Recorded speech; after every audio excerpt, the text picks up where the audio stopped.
Hello everybody. It's another Sunday. Looks like Tim Windsor, the best guy on YouTube, just slipped right on in here. What's going on, Tim? Good to see you. And we got Dougster. Have no fears, the Dougster is here. What's going on, man? Yeah, Justin Hill. Yeah, I think I caught everybody. Looks like we're going to miss Big Block 402 this week, but he's off in Omaha visiting family, and that's where it's at, man. Have fun out there. ASO, Auto Salvage Outlaws. Pretty close. My thumbnail on there, it's a 385 though. Easy way to tell the difference between a 385 and an FE is the heads. If you see all head, it's not an FE. If the head is only half, because the other half is the intake, that's an FE. That's an easy way. There's other ways, but that's an easy way to tell an FE. You'd be surprised how many people messed that one up. They think everything's an FE. Bruce Contagion, what's going on, man? Good to see you. Again on that thumbnail that you seen there, yeah. I'm gonna play around with that, as you can see in my comment there. I'm gonna try. I got two different combinations of I got an open one and I got a 4-hole one, and well, I got pairs of them. So I'm gonna try that. I'm gonna try it underneath the upper plenum on that tunnel ram, and I'm gonna also try them up on top. When I finally get that to the point where I can start it, I'm going to experiment around with that whole setup a whole bunch and just kind of use it as not only a learning experience for me, but maybe show all of you guys what I learned along the way, if that makes sense.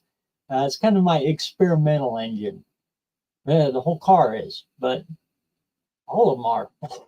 That's the joys of hot rods. You're never done with them. You're always tinkering with them, making them a little better, change a little bit over here. You know, they're all fun. Anyway, good to see you, Bruce. Let's see, get caught back up here.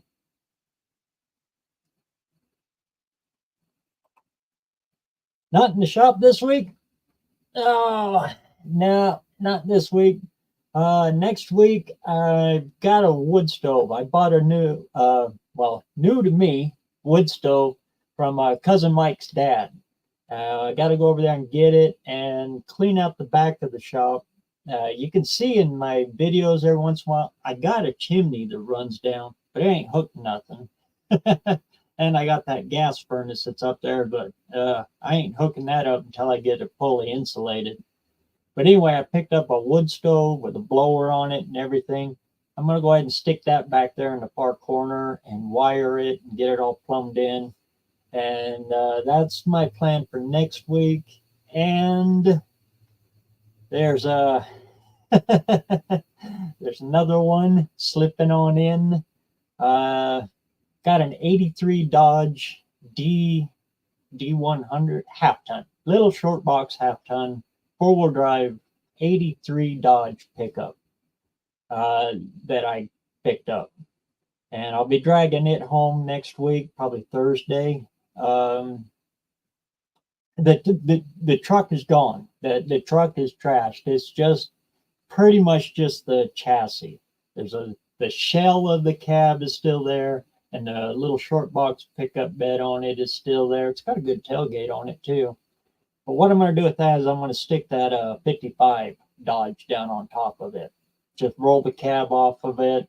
I'm going to keep the 318 on it. It's got the pickup. I don't know, maybe one of you Dodge guys can, or Mopar guys can type down in the comments on what transmission it is. It's just the granny geared, standard 4-speed. But that's in it. The transfer case is there. Only thing it's missing is the drive line, the rear drive line. Front drive line is there. It felt solid. The 318 that's in it, it's probably roached, but I've got another one. It's actually the 318 I was considering putting into the little 65 Dart. but I'll go ahead and stick it in that, build a four-wheel drive. I said a lot ago that I didn't want to play with four-wheel drive anymore. But in the wintertime here, you ain't got four-wheel drive. You don't leave my driveway. So I got to get me a four-wheel drive. So I come across that and will only charge me $300. So yeah, no problem. It's got nice wheels on it too. But anyway, that's what's coming up for next week. I gotta get the wood stove plumbed into the shop, and we gotta go out and grab that. Let's see, who else we got in here while I was rambling? Max, Wedge, Dick Dastardly. What's going on, man? I seen you on Bucks Live last night. That's pretty cool. Raining here. Yeah, it's a raining out there. Cousin Mike, Blend Custom Classics. What's going on? He was just over here this morning. Kind of sad news around BareRose Garage's place. I gave away my horse today. Little Monday morning, she's going to a new home. In fact, she's probably already there. I gave her to an older couple that does pony rides. I don't ride her enough. In fact, I haven't ridden her in probably 4 or 5 years. So she needs to go someplace where people will ride her and actually use her for a horse. I just been using her for a weed eater ever since we moved into this property. So she's off to another home. We loaded her up this morning. Sucked to see her go. That was the last piece of our family ranch up in Montana. That was the last semblance of that. I still got the saddle and I still got all my gear, but yeah, no more horses. I'm playing with a regular gasoline horsepower now. I'm no longer green. My green horsepower is gone. Real nice older couple though, and I really trust that she went into a good home. And Cousin Mike, thank you very much for finding them for me. Not only that, it came right down to time where I was going to have to buy hay again, and hay prices here, oof. Well, this year they went down a little bit, but last year was absolutely terrifying. $1,200 for winter hay. Ugh, that was pretty hard to swallow. This year, the hay prices are down quite a bit, but you get that when you're in agriculture. Everybody who's been in agriculture knows that there is no such thing as a set price. A set price is whatever it is when you got to get it.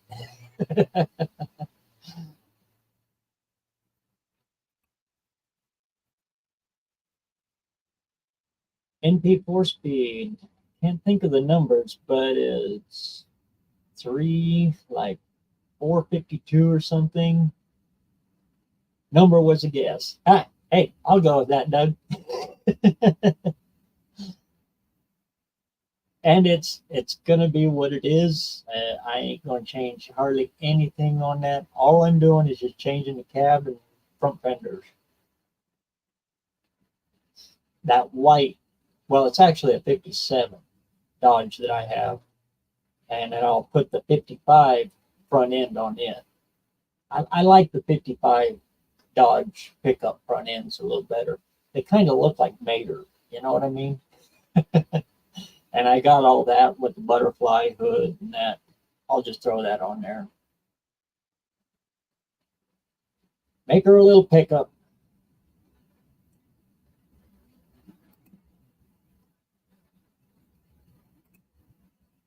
We'll have it done before December, right? Dadgum rights we will.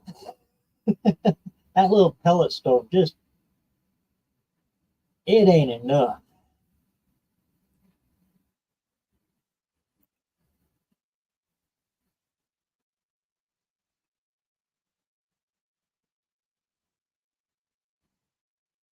I had a fun time last night. Good to hear. Yeah, it looked like you guys was having a pretty good time. I was busy running around. I had you guys playing in the background. Every once in a while, I sleep in, put a comment in as I was running around doing other things. Had to get the wife ready to. She's going to Ontario to work. She's over in Oregon. Well, it's probably about halfway there now. So she'll be over there for a week, and I'll be batching it. So that means lots of shop time.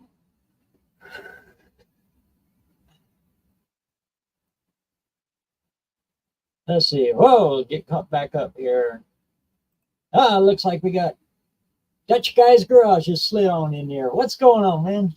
I just got done cutting a Richard Petty car in half. Whoa, what a night. That sounds like a good time, man. Mopar Nut 62, what's going on? I haven't seen you around for a little bit. You've been busy? I hope it's just been you've been busy.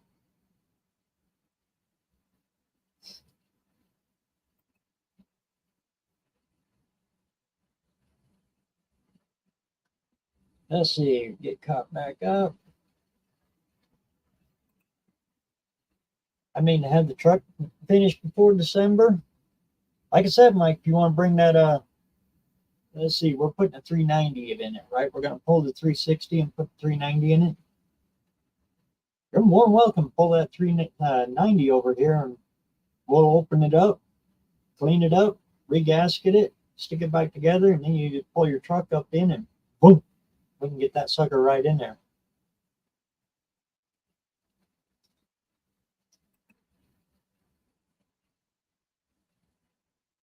Of course, you get more YouTube views if you do it out in the cold and the weather and the misery. Tends to make the view count go up, but it sure makes the blood pressure go up along with it.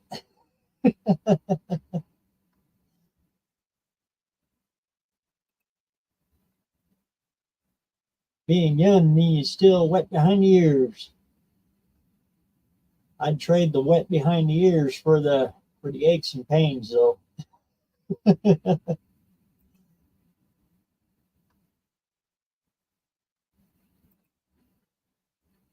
40s to 50s Dodge trucks are sharp.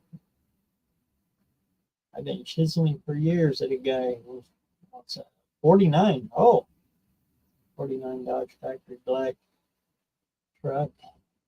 And his dad swapped in a 392 power. Wow. I just swing in the case periodically.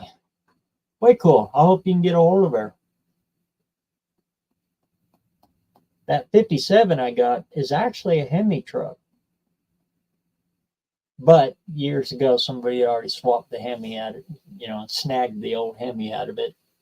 And it was a Red Ram Hemi anyway, so it's the little one, the little tiny one, and a truck one at that, so it's more of a torque. But missed it. That white Dodge mine, that's the only car I've ever bought off the internet sight unseen. And the only reason I did it is because a guy said he would deliver it if I paid him the price. So I paid him the price on it. I think it was 1,200 I paid for it, and it came out of Boise area. So that's about a 5-hour drive, 10 hours round trip. So even though it showed up and it's got a 69 318 in it, somebody had already got the Hemi out of it. The truck is rust free. It's got a good seat in it, good glass. It was still worth the price I gave for it.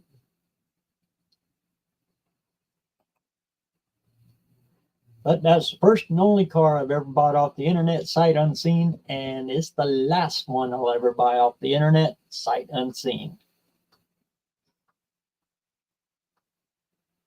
Until that next one comes up.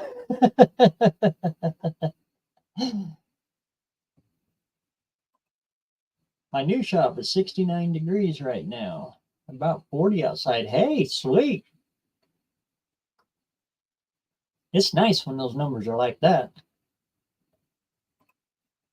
Colleen Tebow. What's going on? Half pint's looking really good.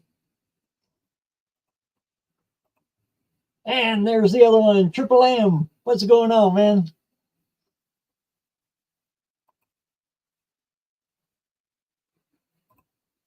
I have a center console for a 78 Roadrunner if anyone's looking for one. Oh, sweet. 78 Roadrunner, huh?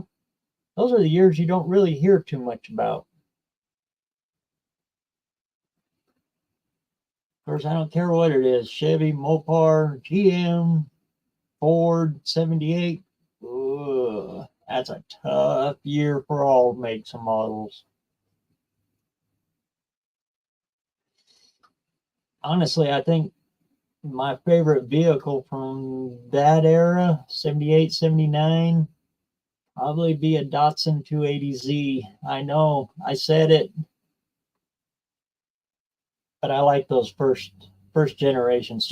Before they went to the, what was it called, the ZX, when they got a little bigger, they actually put a back seat in them.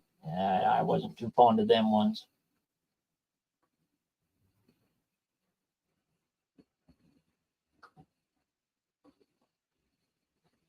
But that's the extent of my, pretty much the full extent of my appreciation for the Datsuns or Nissans. That it was right there on them first Z cars.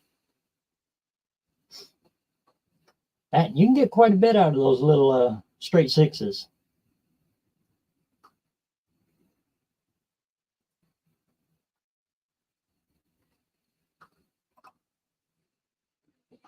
Hey, functional history is what's going on. I've got some cars you can buy. Yours are a lot easier too. They fit in the mailbox. JV's Little Shop, what's going on, man? I haven't watched the video yet, but I see you got your transmission in there. I'm gonna go over and take a look at it just since this is over with. I hope you got it, man. I hope you got it.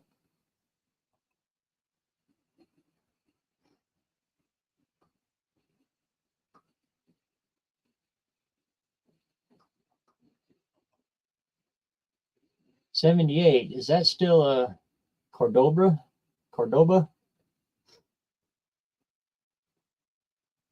The first generation, the first series of those Cordobas, I really like those.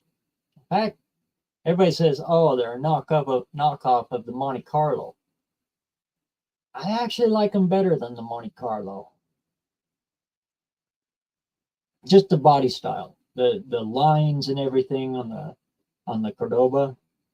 I don't know why, but they look better than the Chevy. And I'm actually more of a Chevy guy, so that's a stretch out there for me. But yeah, they're a good looking car. What year range you have to go? What year range you have to go import? Or that year range? Boy, I need to put my damn glasses on.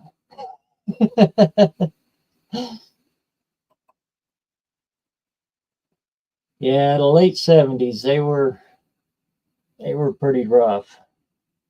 And the 80s were, yeah. In fact, I can't think of anything from the 80s that I liked.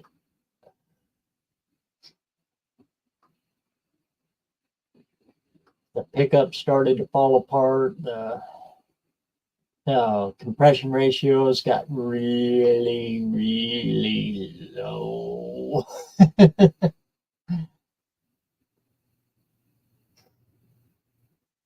But it was my favorite time for hot rodding. It put an end to all those guys that just had money and they could just run to the dealership and buy themselves a hot rod and jump out on the drag strip and do something. Now, if you back in the 70s and the 80s, if that's what kind of person you were, you got your butt kicked. The guys that knew how to get horsepower just walk right over you.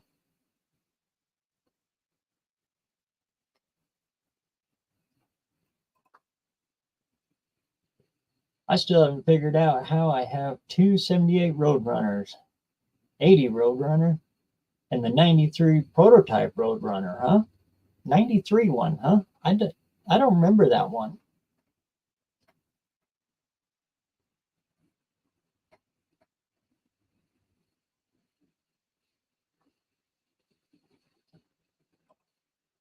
JV's Little Shop.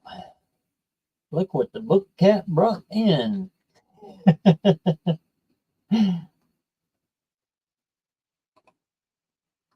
I've seen the 93 in person, huh? It was orange.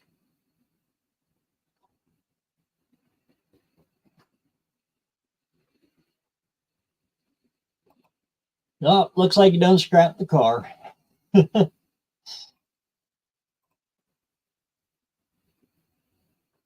I remember a guy swapped a 460 and a Cobra Mustang too because the 302 was anemic at best.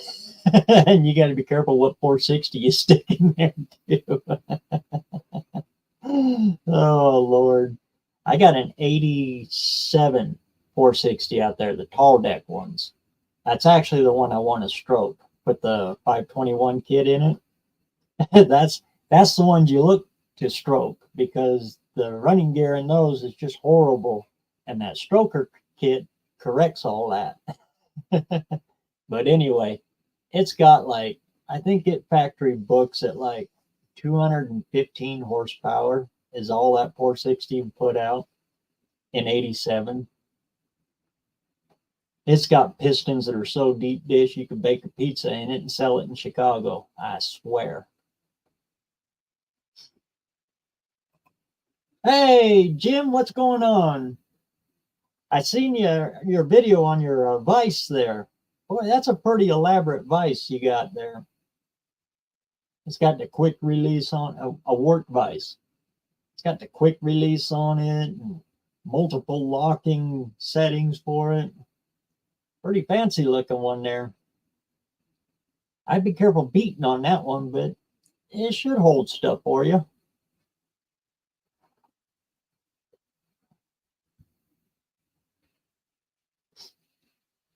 Every time I go to yard sales or estate sales or auctions or anything like that, I'm always watching for old vices. I just love them. Something strong enough. You can open the jaws up, slip something in there, and just beat the heck out of it with a hammer. And this new stuff, boy, you do that too, and it just snaps the jaws right off of them.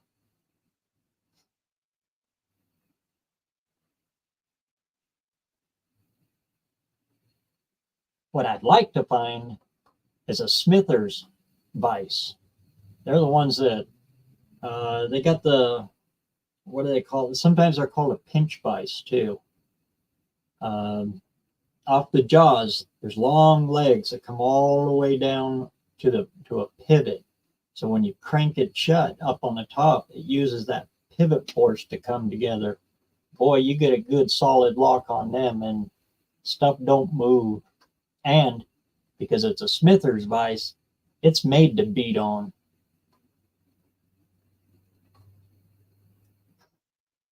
I've been looking for one of them for quite a while. My great grandpa had one, but he was a blacksmith too. He restored wagons.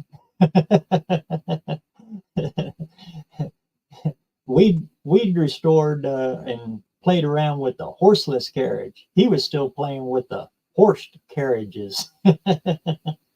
uh, but my uncle, he got most of that stuff.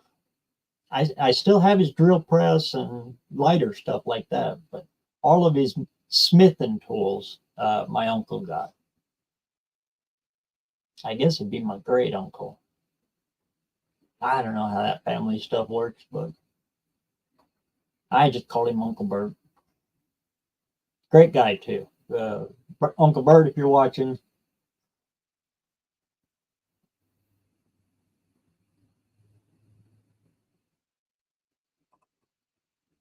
They had the Plymouth Sundance Duster. I remember that one.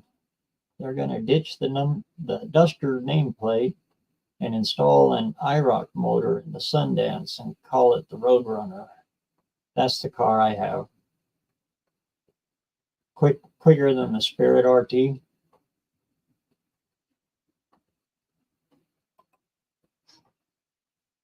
And just because I don't like the cars from the latter 70s or pretty much all the way through the 70s or the 80s doesn't mean they're bad cars.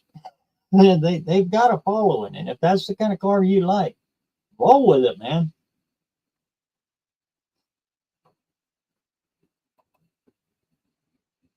Got a bell. No problem, man. Good to see you functional. We'll hope be safe out there. And if we don't catch up later, happy Thanksgiving, and happy Thanksgiving to everybody. It's Turkey Days are coming around the corner. Can you believe it?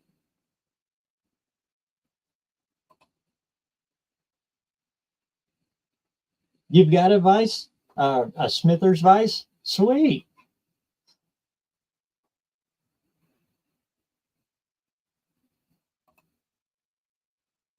Vices and anvils. Yep.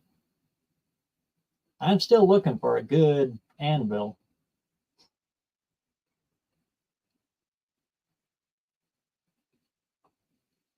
And a regular, again, a regular Smithers anvil.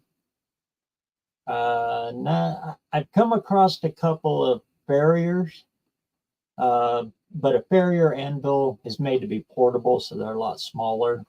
I want something with a lot more girth,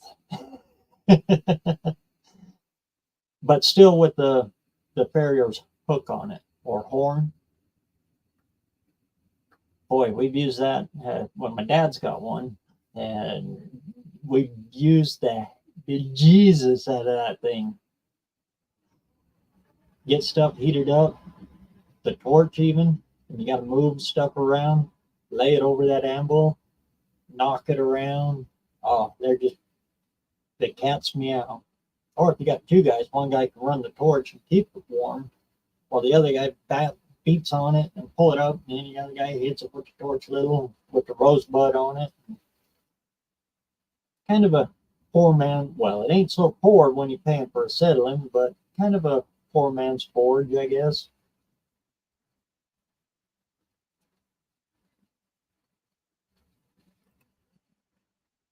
Blacksmith vices kick ass. You betcha. When you use the old mud tire. Will has a base of a vice anywhere in the shop.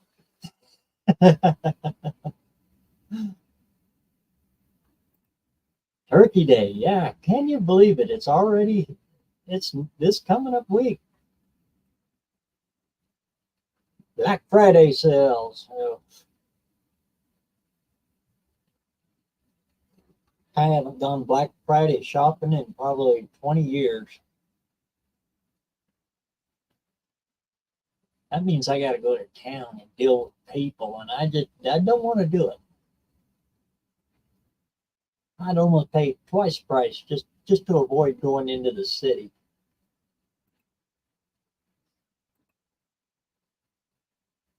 Spirit RT was quickest production sedan in '93. Way cool. Now take a car that's 400 pounds less and install the same motor.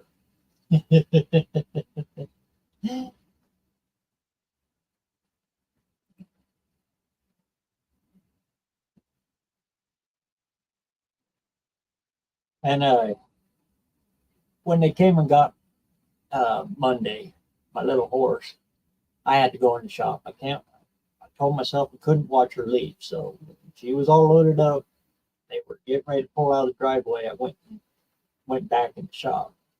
When I went to the shop, I could see my saddle over there. I was thinking, I got to do something with that saddle now. I think I need to make a single seater. Use my saddle again. Build the hump up pretty good and tall, and then set the saddle down over the top of it. Make something stupid.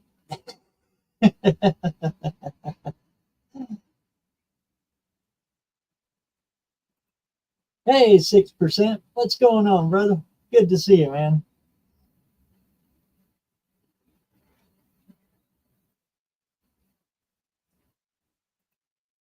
People are rude, yep, and they drive like absolute maniacs.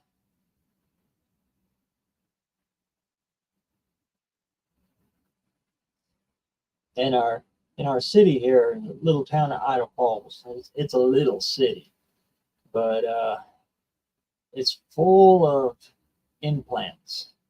Just put it that way. And the whole city wasn't laid out for traffic. And at one time, that was one of the fastest growing cities in America. And it is beyond stupid, crazy. My daughter, who's she drives all over San Diego, Southern California, so she's used to traffic. She drives around in Idaho Falls. She said those people are nuts. That is traffic because the whole city isn't laid out for traffic, and it's just and they won't do anything about it. It's just crazy. There's a street called Hit Road, and that's pretty much the busiest part of town. I'll tell you right now, it's named Hit Road for a good reason. And the reason why you see most cars driving around in Idaho Falls with severe front end or rear end damage.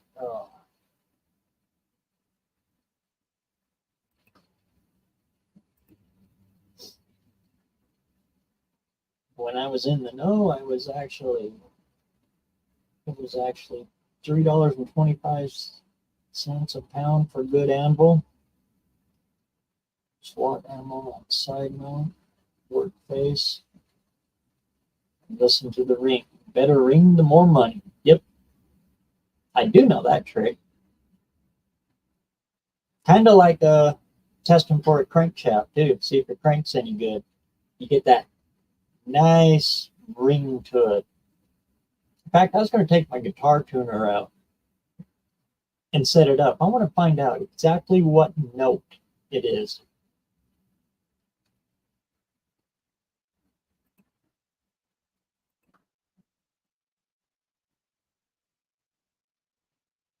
So that's 6%. I see you drug home an old Honda, right? Honda or Toyota. I haven't had a chance to watch it yet, but just like the other one there, I'll hop over and take a look just as soon as this is over.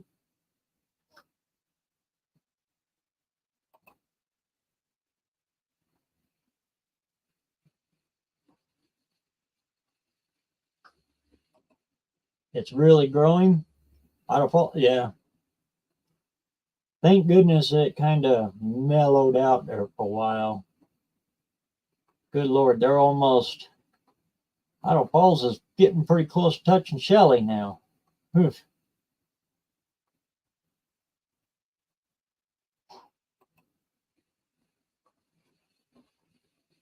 What's going on? Is there with all of this green energy and country needing more electricity, they're really vamping up the nuclear side out on the desert. And most of the people that work out there, they live in Idaho Falls. So you live there and then you travel out in the middle of the desert. It's like a hour and a half drive from there, and that's where they work on nuclear power plants, nuclear powered stuff out there.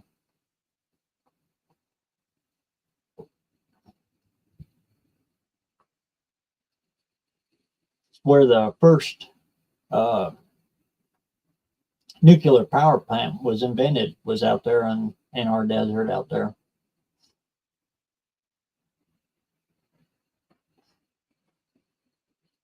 You can go out and tour it if you want. You don't need a nightlight when you come home. You kind of glow.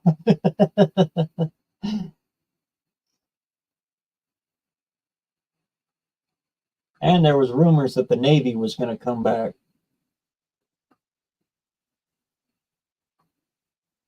Sounds kind of crazy, but we're there for a long time. We were a submarine base, and we're thousands of miles from any ocean. They got a Triton class nuclear submarine buried in the desert, and that's where all the for Navy guys that are going to go on sub duty, nuclear submarine duty. That's where they go to train to figure out how to work on them things and be on them things. I guess back in the 50s and the 60s, they figured that'd be the last place the Russians had looked, is out in the middle of the desert for a submarine.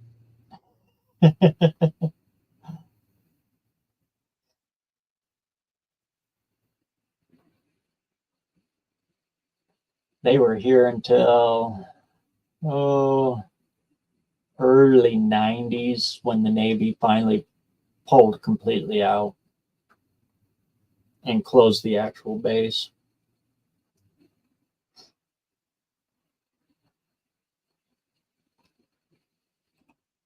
Oceanfront property in Idaho. If it passes, we'll be getting closer to the ocean. I guess a lot of counties in eastern Washington and eastern Oregon, they're really pushing to join Idaho, I guess. They want to break away from western sides of both those states. I don't know. They've been trying to do that for a long time. It's just getting a lot more traction now.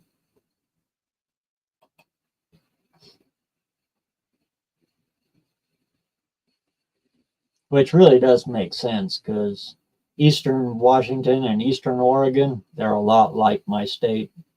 Geographically, politically, everything. They're the only way you know you cross the border is if the sign, basically.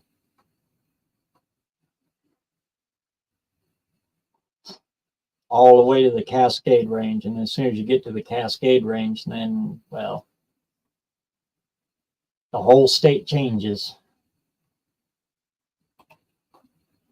Hey, Damien, first responder, what's going on? Got you on the big screen. Oh, Lord. Thanks for coming in, man.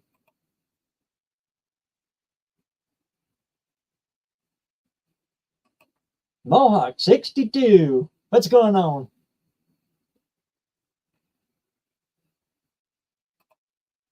You know what? I think I forgot to put the invite up. I got so wrapped up here. Just, yeah, I'm running away. I think I forgot to put the invite out. Let's see. Paste her up there. Launch it in there. Yeah, I got to go over on this side. Okay, and then we'll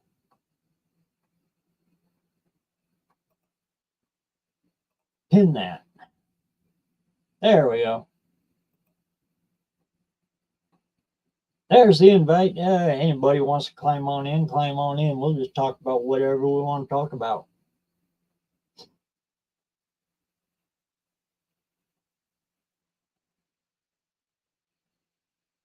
It beats editing. That's what I should be doing. I got 2 more videos I got to edit up.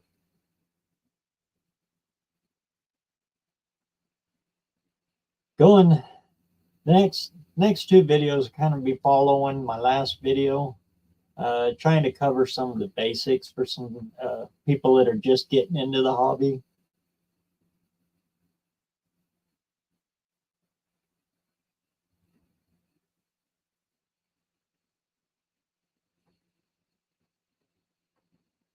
Well, we get kind of wrapped up with the fun stuff, the high performance and all that stuff, and a lot of guys don't know the extreme basics into this. So yeah, I thought I'd do a couple of videos on that.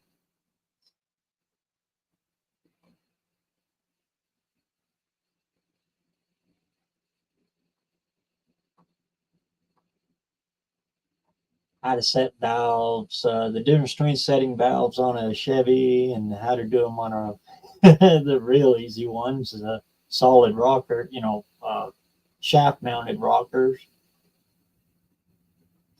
Those are easy because they're non-adjustable. You just torque them suckers down, and there you go. I take that back. You can adjust them, but yeah, then you got to buy the shims, and you got to adjust all of them at one time, at the same time, or play with push rod lengths and stuff like that. Yeah,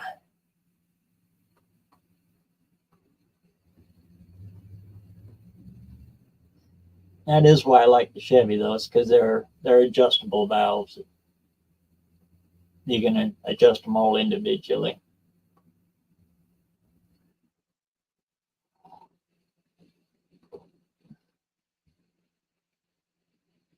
Well, even that 385 you see in that, the big block Ford, it's not adjustable either.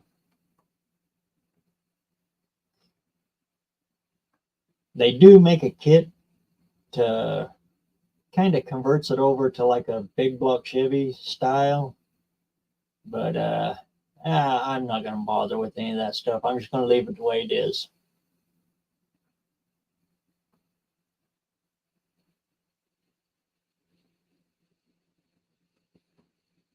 And for the first run, I'm going to be running them D3 heads. They're a whole lot light on compression until I can afford to get those Dove C's into the machine shop. And then I'll take those and I'll have the valves cut for Cobra Jet valves. they need cut anyway, so might as well just open them up a little bit and put some bigger valves in them while I'm at it, because all the valve seats need redone. And if I remember right, Ford didn't have hardened seats in 1970 yet, so chances are they're not hardened seats anyway.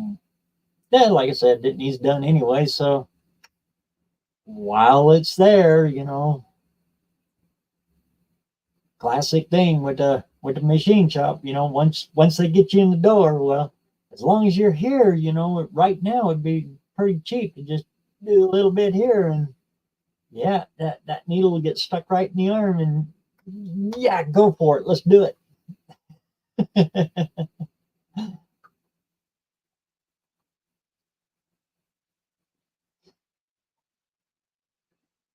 But those heads I got from Steven, they definitely have to go to a machine shop. They're going to take a professional to get them worked back into shape. I'm gonna have to cut probably 10, 20 thousandths off them. They're pretty pitted.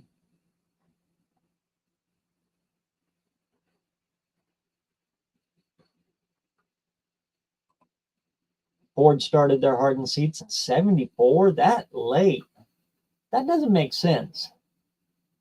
They were the first of the big three to jump on board with this emission stuff. How come are they last to put hardened seats?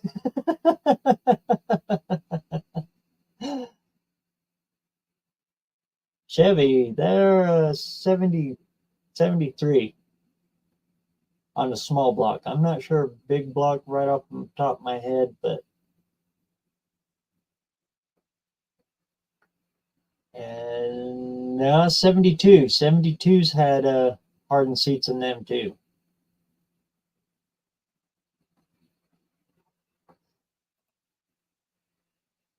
Because that was the advantage of a 72, the last year of that body style. It had the better doors because it's got the brace inside the doors for the mirror, so your mirror doesn't woggle itself off of the door. It had that and hardened seats in the heads. And they're freaky heads. They're only a 194. They're not the bigger 202 valves in those the 350s, the little small block 350s. But those 194s that are on them actually breathe better and are, better performing in a stockish application than the 202s. Has to do with the flow.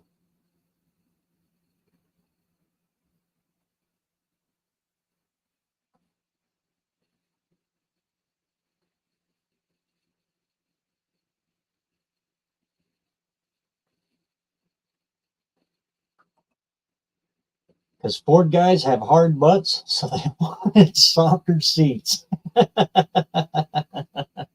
I'll go with that one. I thought they had hard heads.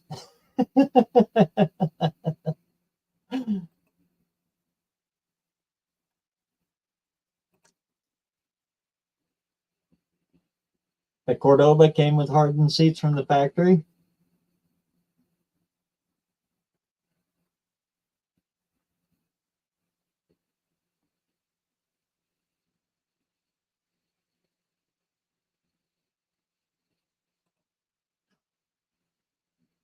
Chevy guys had to have extra shoes because there was walking.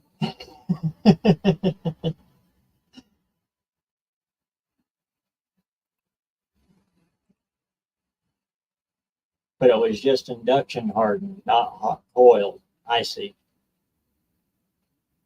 And some of those, even though they weren't putting traditional hardened seats in, you go back in the 60s, some of them never would, burn a valve. There was a lot more factors that went to burning that valve than just the fact that they took the lead away.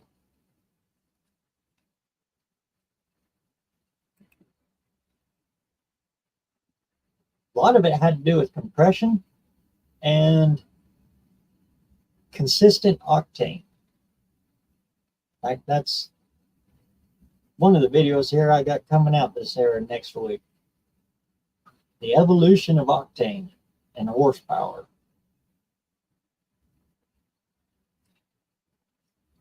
And it's kind of neat.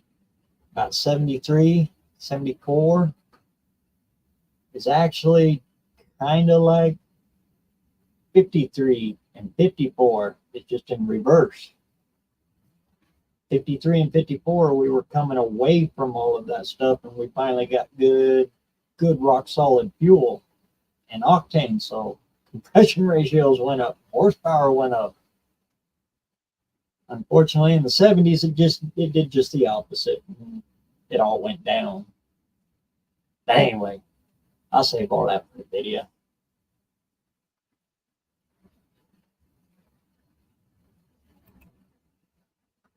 They seen Chevys with hardened seats kept breaking down. Then realized it's just a Chevy thing. These Chevys don't break down like that, buddy.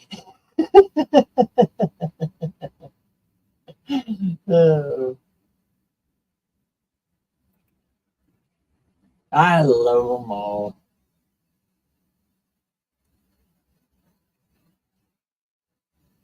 If it came right down to it, and all I had to drive was a Yugo, and all the other ones were gone, I would learn to love a Yugo.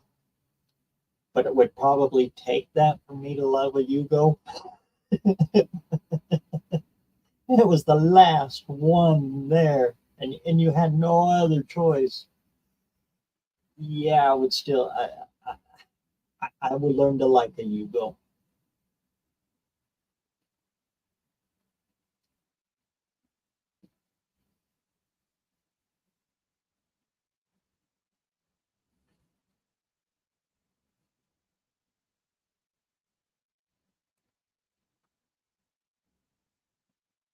If you severely overheated a Corvair, the valve seats would fall out. Then game over. Yep. Volkswagen too, to an extent. Killer on the Volkswagen though is when you get them hot like that, and the Corvair as well. The oil boils, and when the oil boils, it'll take that thrust right out. And on the Volkswagen especially, because they were a magnesium block, it didn't take much. So if you go to look for a classic Volkswagen, speaking of Volkswagens, hey, Junkyard D, what's going on? I hope you got it figured out. But anyway, when you go to look at a classic Volkswagen, air-cooled Volkswagen, reach down on that bottom pulley on the engine and pull on it. Pull and push on it. That sucker goes ka-chunk, ka-chunk, ka-chunk. That's exactly what's happened. They burned that sucker down. And that thrust bearing, which is also the case, is letting that crank walk back and forth like that. Very common in V-dubs. And if you haven't seen, Junkyard D's playing with his first one. Not a bad looking little bug. Early 60s one. Can't remember the year right offhand.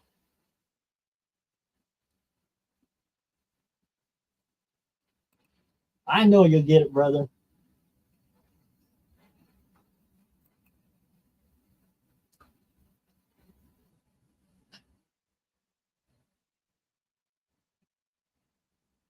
And I thought I seen Chris in here. I thought I seen your logo pop there. If I missed you, I'm sorry. I was when I talk, my brain shuts off.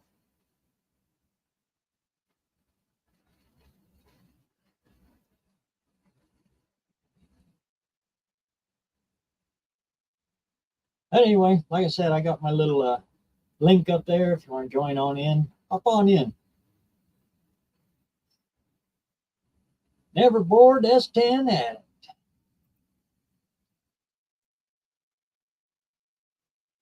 Gotta have some variety.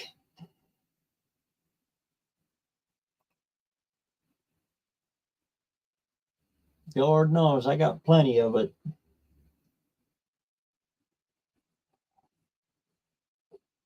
People ask me what my favorite engine is. That's easy. It's the one that runs.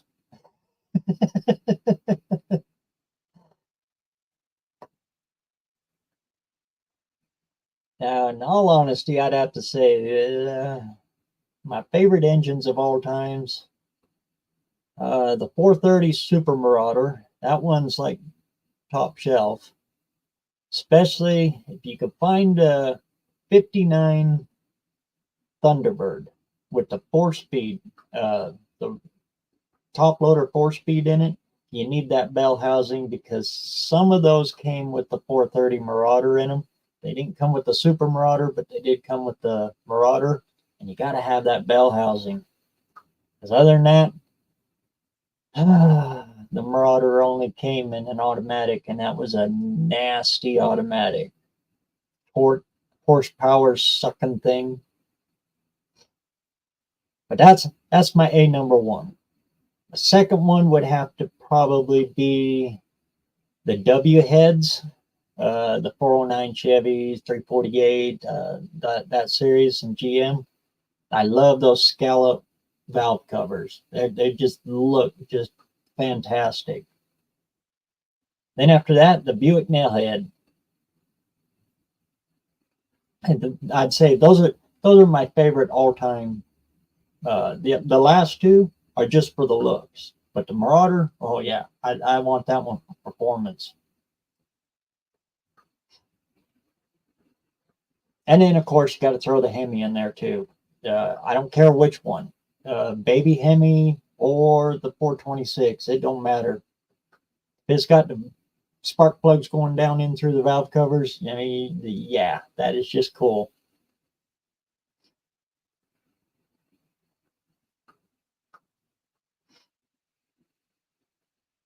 But my favorite for my wallet is a small block Chevy. That's my wallet's favorite one.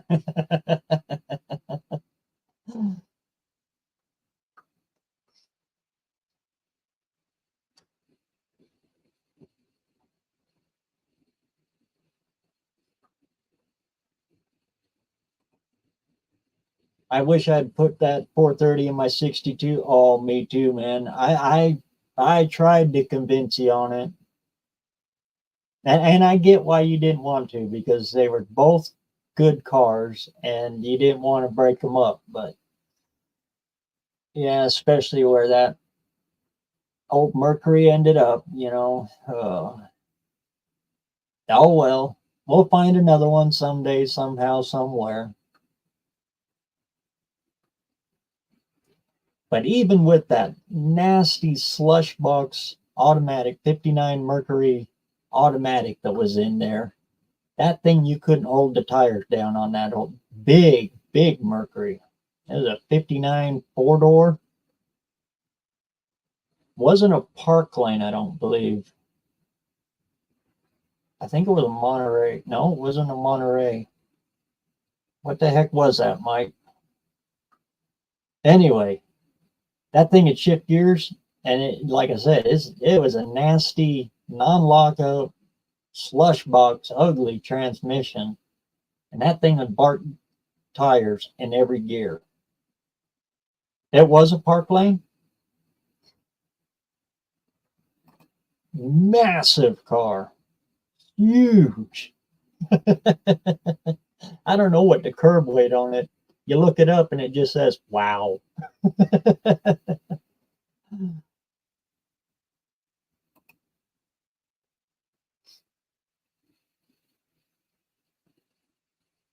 That was a pretty cool car, though. We do know where there's one more 430, but if I remember right, she don't turn over. It's in a slant eye Lincoln. I think a 58 Lincoln, 58, 59 Lincoln. The years that the headlights were like this. Later on, Chrysler did that stuff.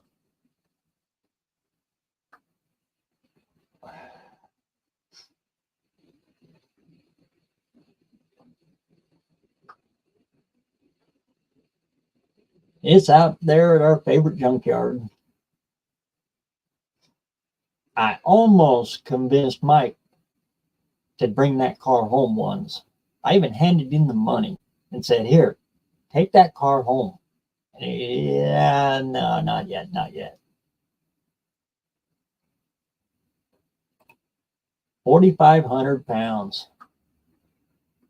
Is that it? You got to be kidding me. That was only 4,500 pounds. That monster huge.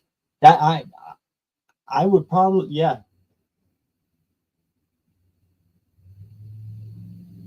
My wife's little Ford Edge, they're a pretty small little car. It has a curb weight of 4,000. Plastic and copper wire adds up in a big old hurry.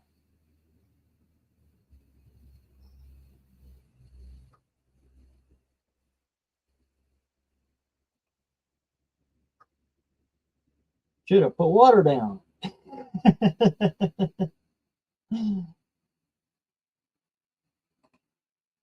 It was all engine and tranny weight too, because that's a big cast iron Mercomatic in there, Cruisomatic in there. Oh my God, that's a heavy automatic transmission.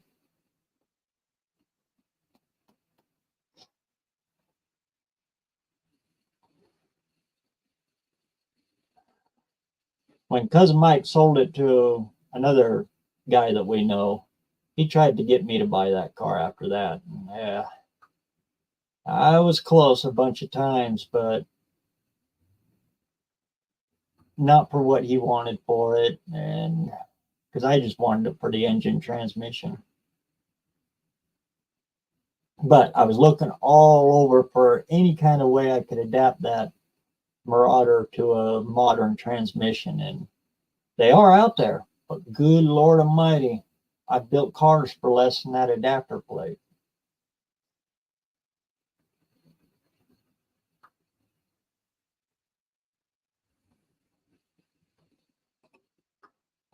Yep, worked like a charm. She thought the whole back end of that car was coming apart, or there was something rattling loose or falling down into the spare tire area, or lug nuts were coming off. She was worried about that because we had our tires done at a Walmart. So I've run the Torx multiple times on all them tires. I always do that. In fact, I carry a torque wrench. I went to Harbor Freight and just bought one of their cheap torque wrenches, and I leave the socket in there for that little edge. And every once in a while, I'll go around and check the torques on them. But she thought it was that or something. I crawled up under that car and looking because I thought maybe it was the plastic works that's under there. That's stupid, especially in Idaho. That plastic covering that they put all over on the belly of a car, that lasts one winter. Our snow just rips that right off. Anyway, I thought maybe that's what it was. No, it was all tight. Crawled out from under it and reached up, and my hand hit the lift gate in the back, and sure enough, it was the license plate. Two big old dabs of RTV gasket maker. Stuck it down on there, let the sun beat on it for a couple hours. It's just fine.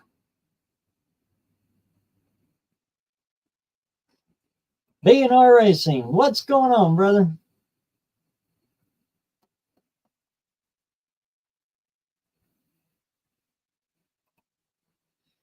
Believe it or not, mine weighs 2,900. My buddy's 63 is 3,250, huh? Same car, but was a cop car. Sweet.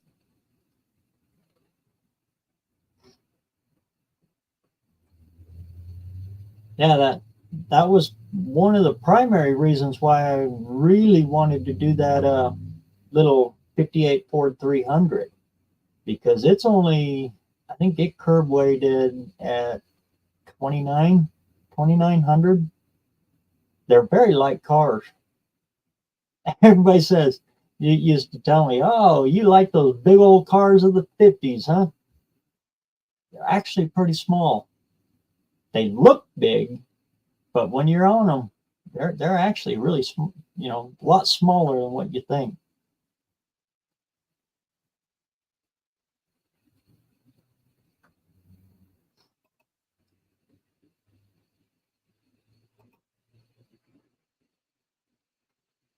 Yeah, that's a 2,900. That is awful light with the big block. I'm going to be over that, even with mine.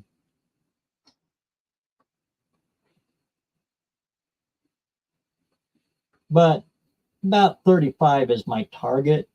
If I can keep it anything under that, I'm happy on my build. 29, that's pretty good. I think wheel cap action to transmission adder top rated. Last I looked for a 1959 Pontiac 389, 300 horsepower. Wheel cap turbo 400 is like 850. Wow, that's not bad. I wonder if they sell anything for the Marauder. I'll have to look into that wheel cap. Get out my trusty redneck laptop. Wheel cap. There we go. I'll look them up later.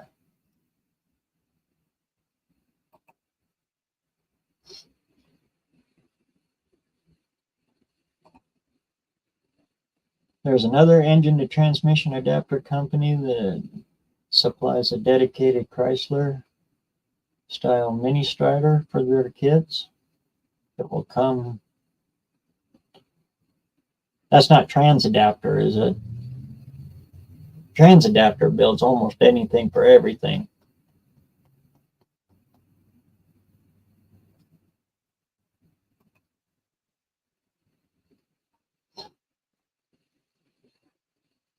The hard part is finding a flywheel for it.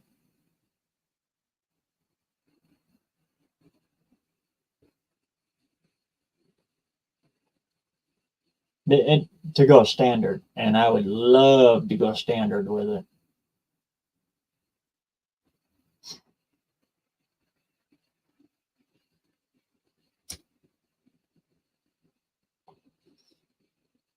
But like I said, they only offered it in the 59 Thunderbird. And then 60, the Thunderbird went FE. I remember right. It was just that 1 year. And Thunderbird went all automatic after that.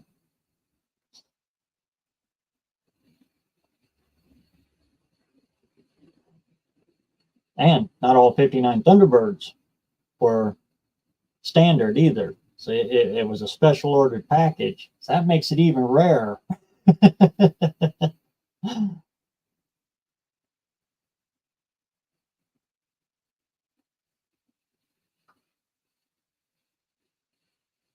But the mock-up motor I got in my 58 now, that's why I snacked that sucker just as fast as I could. As soon as I seen that truck and I seen that it was a 460, I jumped underneath to see if it was a standard transmission. Sure enough, I ran right over to Walt and asked him what he wanted for that. I didn't care what he told me. I was buying that. That sucker was coming home. And it's all because of that bell housing and the spacer plates on it and the flywheel. I've got one that's brand new, never been installed, that's been zeroed, because that's how you used to have to do that with those. You'd take a newer external balanced flywheel, and then you have to have it, take it to a machine shop, have it zero balanced, because the one I'm running is an internal balanced, and they didn't offer the internal balanced with a standard transmission. So that's how you have to do it to get the flywheel. And oh Lord, they are expensive.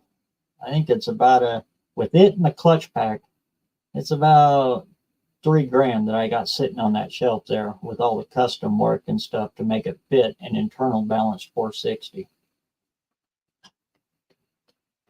And we've been tripping over that clutch set, that, setup for years.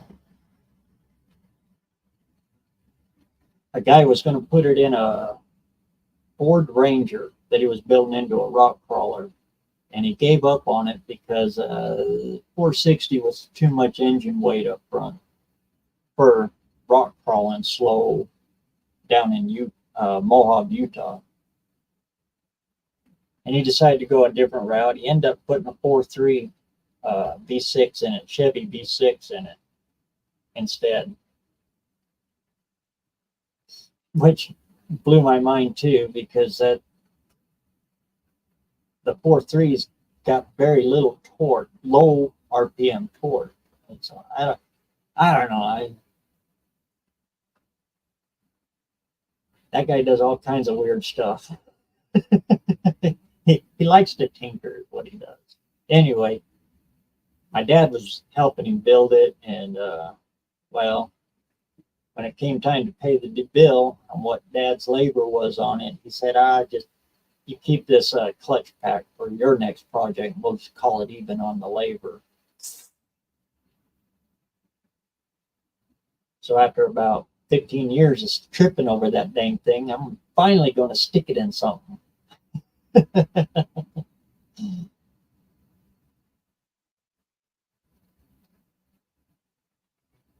But to do it, I need them spacers and the bell housing, and that's just so happened to be on that other engine that I found.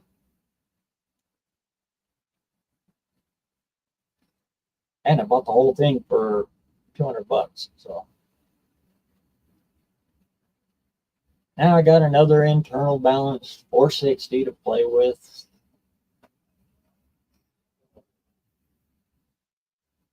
And the engine rolls over. I don't know if it runs. I don't know anything about it. I bought it just for the bell housing and then spacers. That's all I got it for.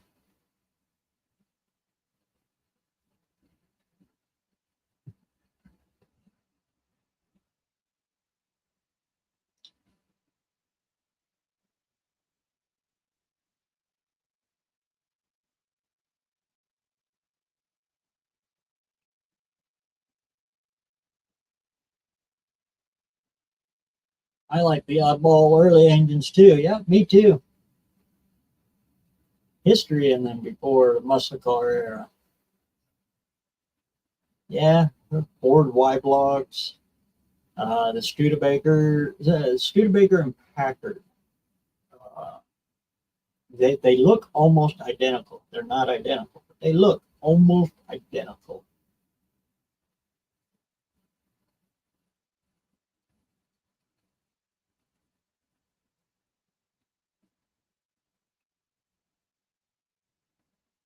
I sold my little Studebaker one. It was the first year V8, first year automatic too. Had an air cooled little 2-speed automatic.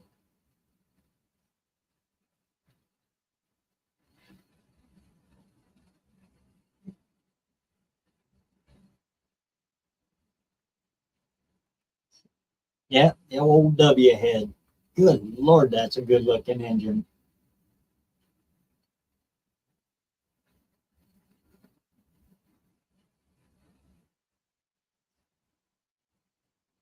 Power wise and everything, the 454 is a better engine. 396, 454, but they don't look as good. And then, oh yeah, the 426, but I don't really count those ones because they were so low production, like the Ford Boss engines. Yeah, they're great. Ford Camry, yeah, they're great. Try to find them. So I really don't count those freaky little one-offs like that.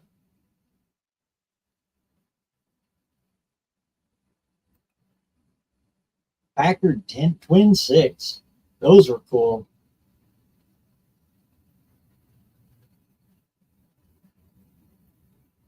My old neighbor lives just up the road ways from me, old man Connis. He's done passed away now, but he's got a V8.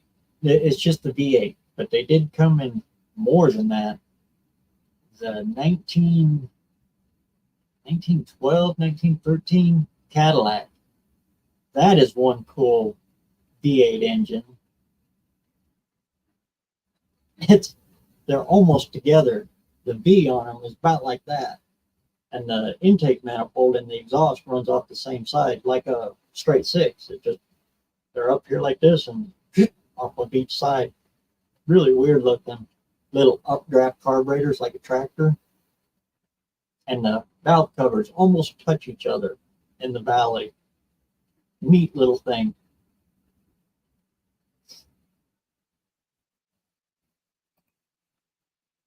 But they came in the V8, the V12, and even the V16 way back then. BareRose, are you doing timing chain replacement on late model vehicles at your shop? Look today how bad the junk they are building now. No wonder no mechanics are left. Oh yeah. Especially when you got to do a timing chain in a Ford Triton. Or worse, the jack shaft was a 4-liter little Explorers. Oh, and Rangers. Oh man. 2 timing chains. And one of them's in the back. Why? It just So, are you doing timing chain replacements on late models? Nope.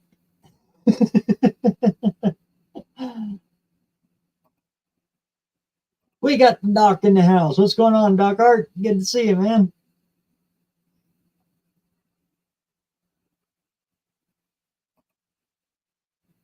Start a new job tomorrow again, huh? They want me to do timing chains. Maybe told them I can't make flat rate or any diesel I do.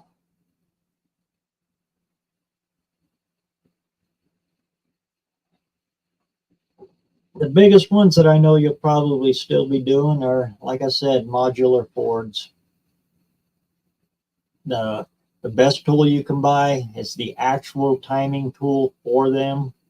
It does make the job extremely easy. And after about your second one, which will probably be in the first day, you'll pay for that tool, and they're not much money. All it is a set of clamps that clamps the cam gears down, the cams into place, and then it's got another one that you clamp down on the bottom, and it gives you the pointer so you can just set your new one right back into place. You also use them to take that daggum cam phaser off of there, and you go with the trick flow.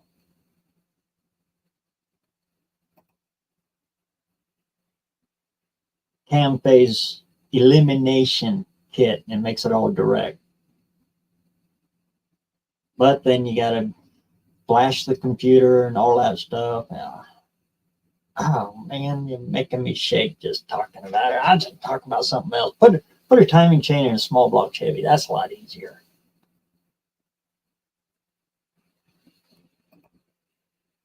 The North Star. Whoa. The North Star was just a series of bad decisions that started clear back in 76 for Cadillac.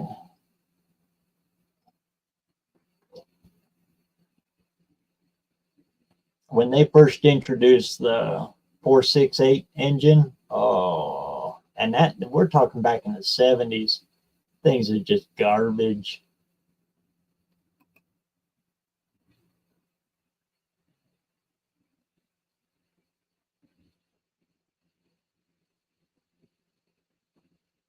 Let's see. Oh, whoop, got behind there. There we go.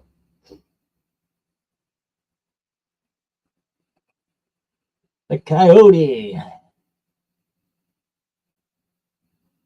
Coyotes would be all right. They just weren't so dadgum expensive.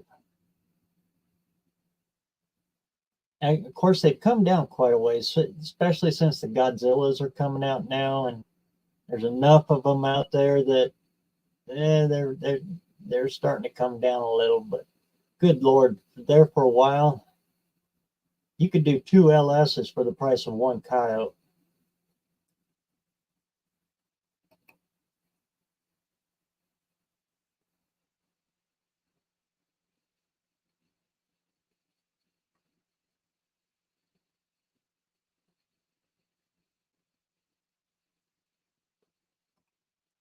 Yeah, me and cousin Mike were just talking about that the other day.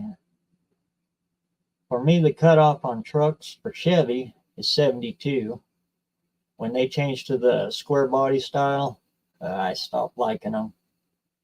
And for Ford, what was it, 70? Just before they went to the bullnose. That for me, that was the last good Ford.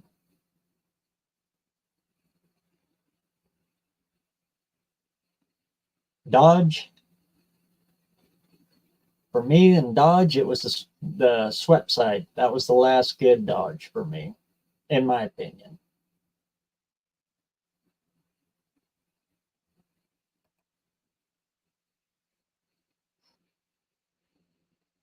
And boy, that bug-eyed swept side Dodge, that is one good looking truck. Good friend of mine in high school had one. Had a little slant six in it. Little short box. Good Lord, I think it was only like a quarter ton. It was a super light duty little white truck. I love that thing. Little 4-speed, granny gear.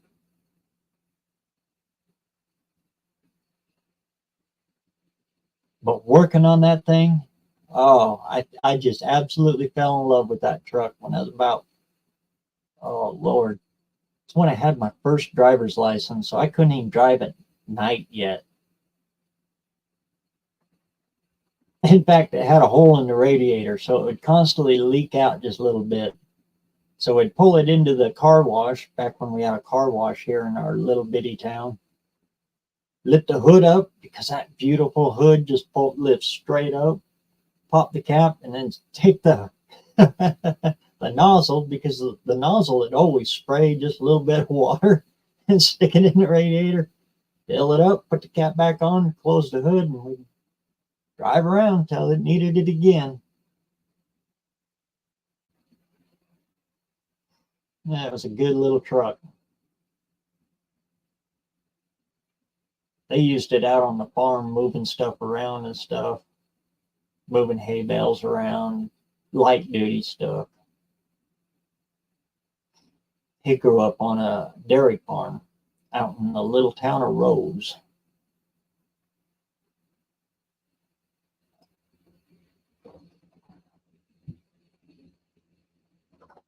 Where my great grandma used to teach school in a one room schoolhouse.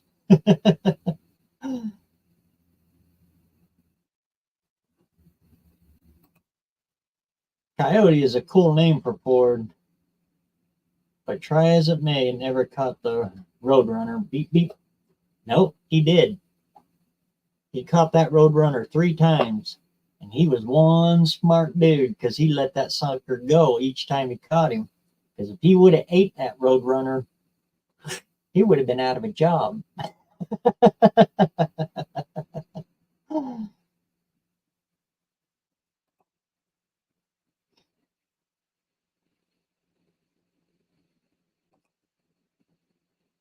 Traded it for an F-250 work truck. Needs a head gasket. Has a good old 306 in it. That is one of the most reliable engines, well, almost all inline sixes are, that was ever made, though. I love the Ford 300. In fact, I got a set of headers for one. Set. Well, yeah, it is a set because they come in 2 pieces. There's 3 and 3, and then you put them together in the collector.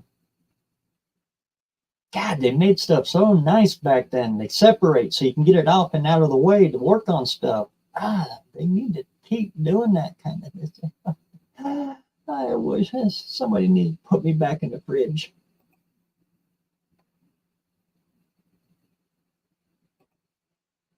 It was 80 when Ford went to the bowl.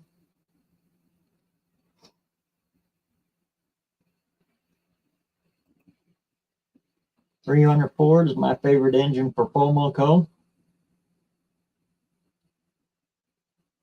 The 4-liter AMC was pretty close. Really, really close. You could just absolutely beat the living tar out of them 4 things. The 300 Ford, the 250 Chevy wasn't too bad. The 292, they had a little bit of problems. That's why you don't hear too much about the 292. 235 was a heck of a good motor, the old stove bolts. But yeah, they used they used fiber timing sets. Clear back in the daggum 50s. Can you believe that?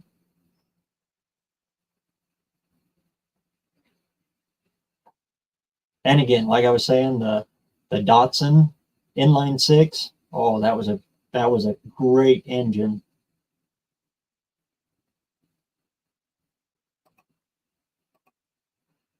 Shop owners are mentally ill here in Illinois now. Had to share. Been to like 50 interviews in 3 weeks. Really?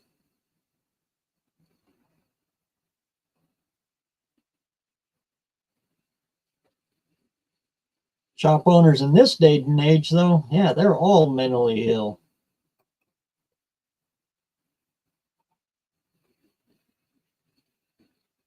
As soon as they computerized the transmission, full on computerized that, and ran it through the body control module to the ECU,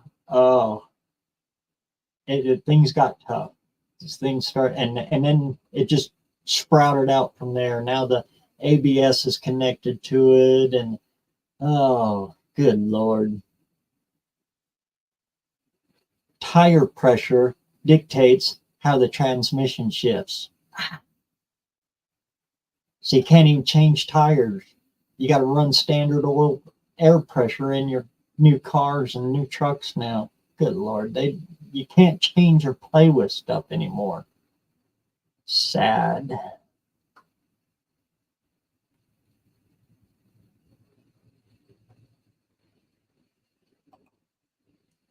This 300 has the smog crap on it. Take all that all for sure. Yep, and plug every vacuum line that you don't need.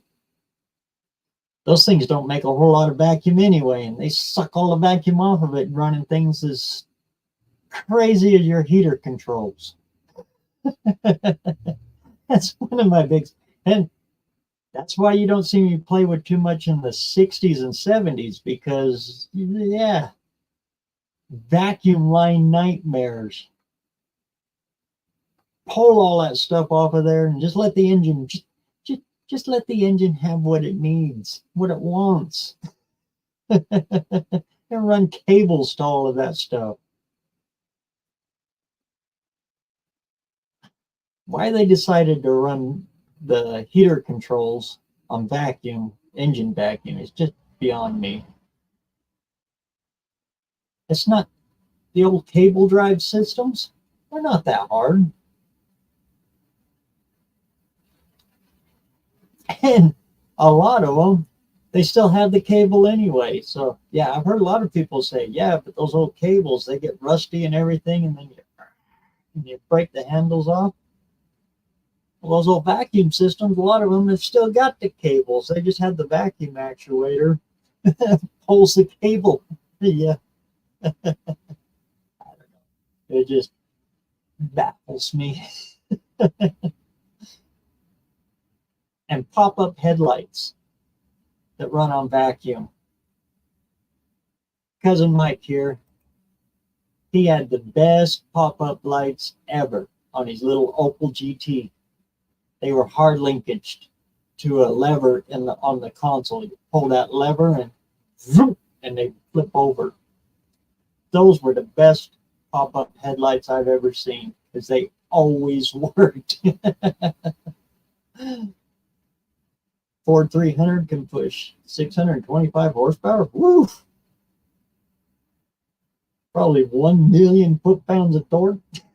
I think that's exaggerating a little bit, but that's why I like the Cummins too. When it comes to diesels, I'm not a big fan of the Duramax. I'm not a big fan of the Power Stroke, but the Cummins, they're not as fast as the Power Stroke. They're not as fast as the Duramax, but the Cummins, that inline six, should pull the whole world over if you can keep traction. And that's the whole purpose of having diesel anyways, for torque and mileage.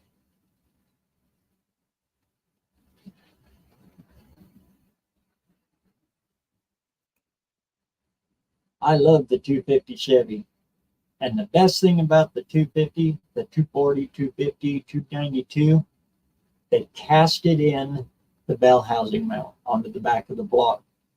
And it was the exact same as the small block and the big block. That was just a godsend. That's the drawback of the 235. It's not. The bell housing wraps around it. A lot like Dodge. Dodge did that with the slant sixes, with the standard transmission in them.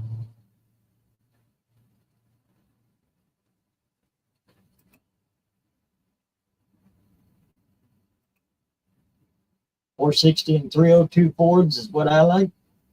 Me too. If I'm going to play with Ford on a budget, yeah, it's one of those two. My favorite sounding one is a 428 FE. That's my favorite sounding one. But as far as my wallet goes, yeah, 302 Windsor or a 460 or a 429. But 429s are getting harder to find.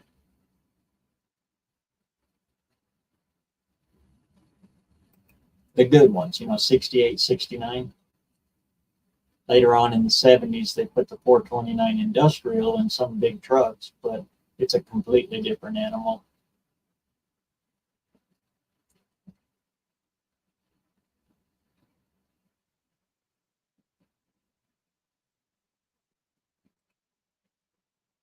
$292 are used for the Hot 6 category, $250 for the driver.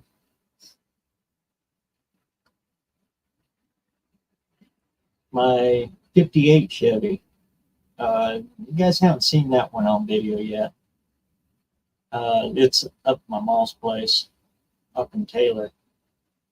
But it's got a 292 in it. And it obviously not stock. It's supposed to have it stove bolt in it, but somebody's put that in there.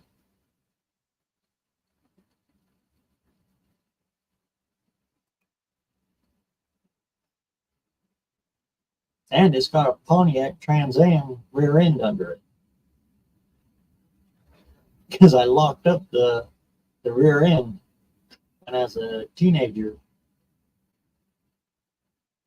Driving down the road about 45, 50 mile an hour.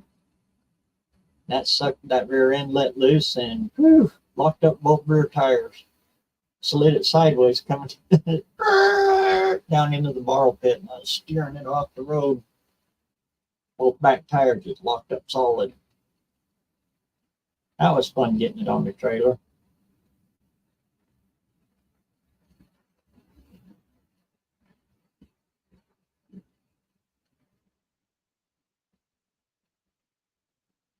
Let's see, where are we at here?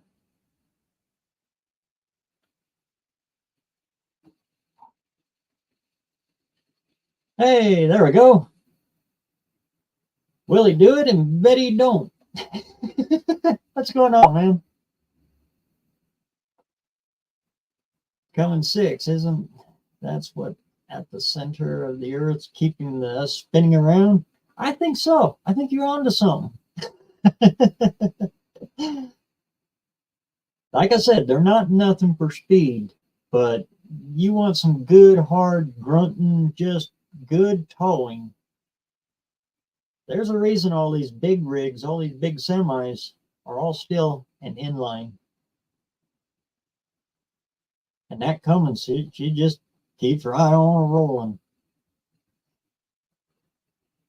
The one I had was in a 01. It was a first generation 24 valve. I don't mind the first generation one because there's only 4 wires on the injector pump. I'll call you back. Where was I? Oh, and then the 12 valve. The 12 valve I really like because it's all mechanical, so nothing can go wrong with it. Well, obviously it can, but it's easy to diagnose. That old truck of mine, I mean, good Lord. It was a 01 3/4 ton, heavy 3/4 ton. Had an had 1 ton suspension, but it was only a single wheel, 4-wheel drive, packing double trailers, fully loaded. Was moving a good friend of ours, the same guy with that clutch pack that I got. He does chimneys and puts wood stoves in for people. Anyway, he sold his shop here and he moved it all from our area here down to Spring City, Utah. It's kind of right smack dab in the middle of Utah. When I was helping him move his shop down there, we stacked that truck of mine loaded, carrying 2 trailers loaded with fire brick and, wood burning stoves and all kinds of stuff. I was loaded heavy. That thing got 27 miles a gallon all the way to Spring City, going over 2 massive mountain passes. Just right on down the road.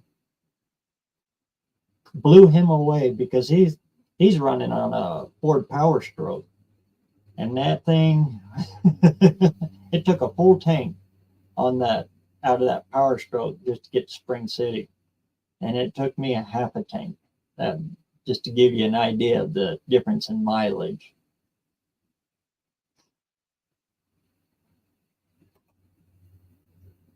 And for me, I just set the cruise.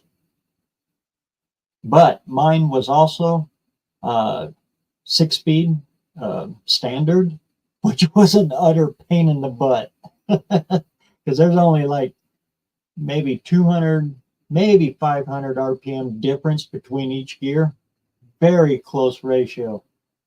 Good Lord, driving that thing through town was an utter pain in the ass.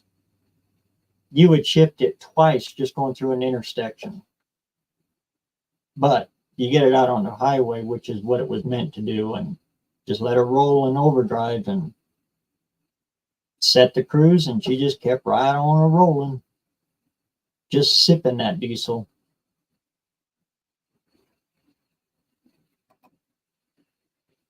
V8 semi-diesels didn't last as long as inline sixes. Yep. Inline sixes diesels usually use 7 main bearings. Makes a difference, yep. Especially with all that torque and all that weight.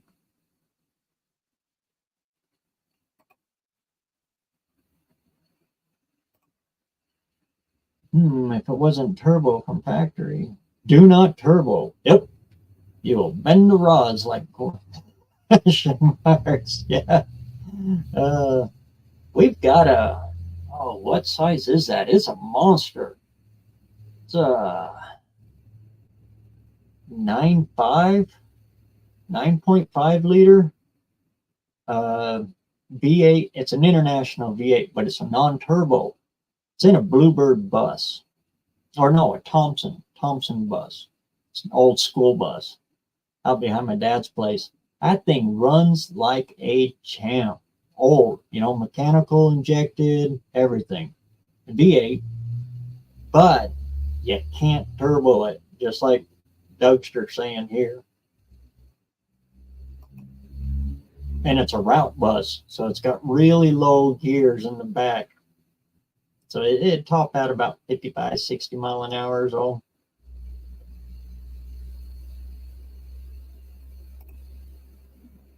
The 12-valve mechanical fuel pump is easy to make more fuel happen.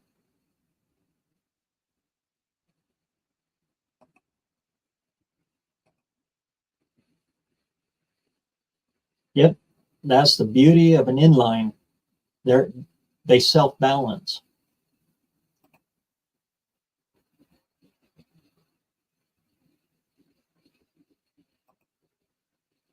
The new Cummins is a joke and makes 12 miles per gallon towing.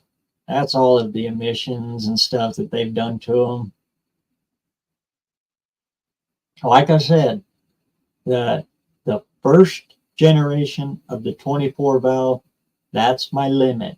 When they went to the second generation and it quieted them down quite a bit, but I don't like those. They're completely electronic injected, and yeah, I don't like them at all.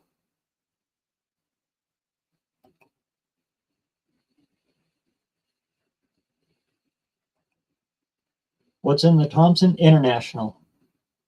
Yeah, it's not a Detroit though. Big.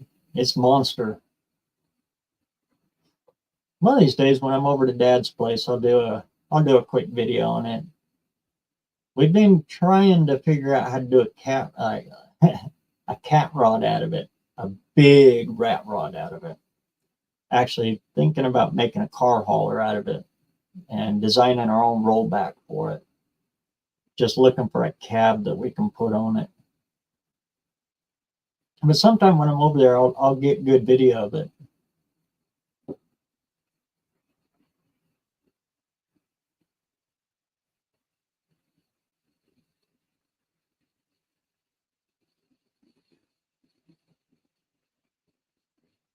Johnny C, what's going on?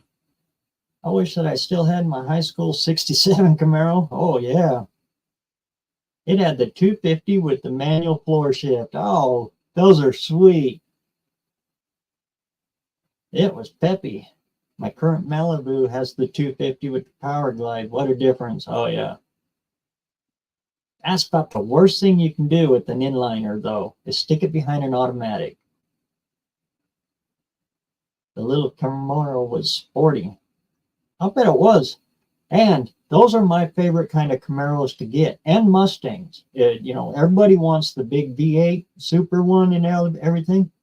But I actually like the little inliners because people didn't really torture those ones.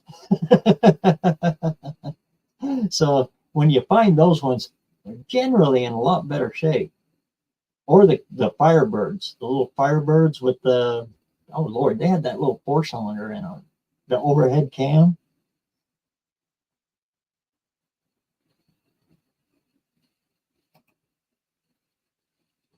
$1979, I paid $500. Those were the days. Yep. And you could, because nobody wanted that car, even though a V8 slides right in the hole and you use the same transmission. Shh.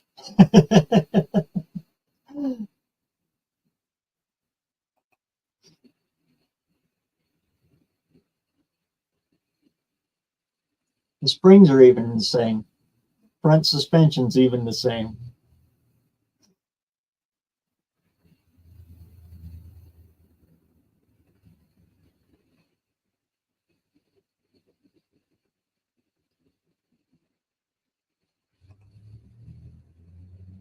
Had an International Harvester twin screw with V6 Detroit. Oh, a V6?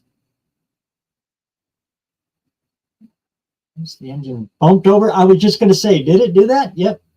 Yep. My dad's got a story from Vietnam. The Deuce and a Halfs had that same V6 Detroit diesel in them. Yeah. Over there, he used to climb poles. Yeah, one of those guys had, it was before cell phones and stuff, so they had to run wire. And, well, the VC would like to shoot the communication out, so they'd shoot the insulators off of the comm wire, and then Dad would have to go up there and climb the pole. Well, he was up there climbing the pole, and bullets started flying. He said he dove down off that pole faster than anything he'd ever done, hit the ground, jumped in that Deuce and a Half, fired it up. When it fired it up, it went spun backwards just like that. And they had 9 reverses, and he said that is the fastest I've ever gone. They just jumped in it, and yep, okay, just keep going. You didn't have time to fix it. Just get the heck out of there. Oh, that's one of my dad's stories, though. Good deal, Mohawk. Thanks. That brought that back up.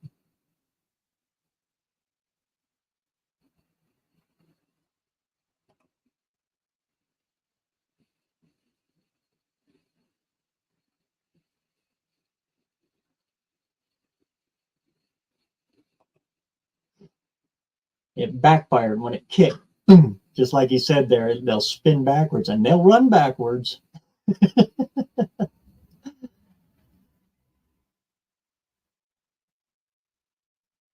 The only trick was, though, you had to hold it in gear because it would try to push itself out of gear.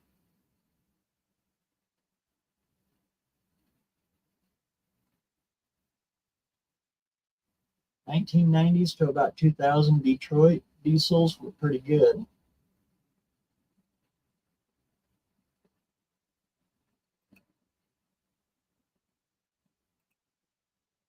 Must be a DT 466 BareRose.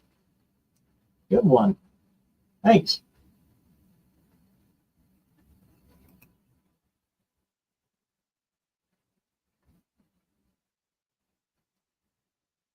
They hold up. The blue diesel school bus engines. Yeah, like I said, I'll get video of it.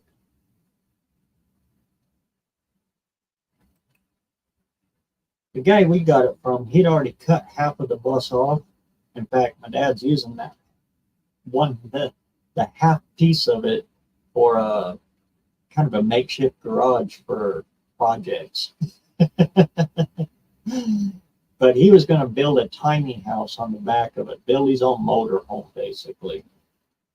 Yeah, it's another one of them deals that happened just like that rock crawler that Dad ended up with the whole bus in the end. We use it for moving heavy stuff around, kind of like a big flatbed.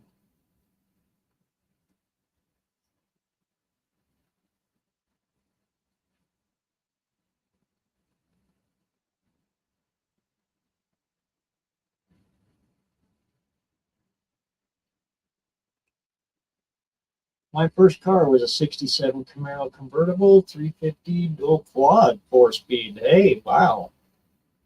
I dragged it out of the woods and put an engine on it. It was rotted out underneath.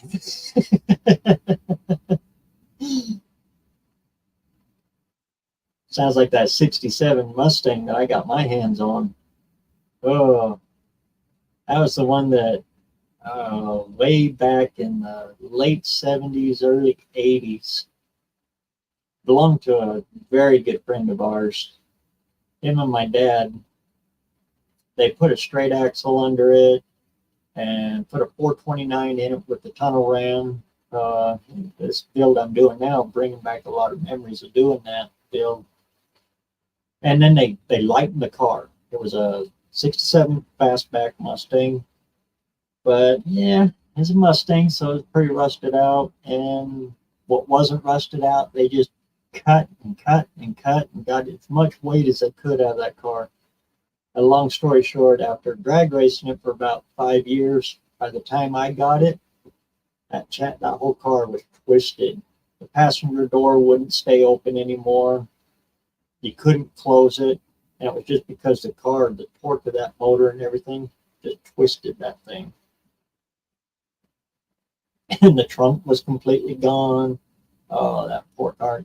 Look at it from the outside, it looked pretty good. Paint was still pretty good on it, kind of a midnight blue with heavy metal flake in it. But yeah, you get in it, and yeah, that car grew. All I was able to salvage off of it was the emblems.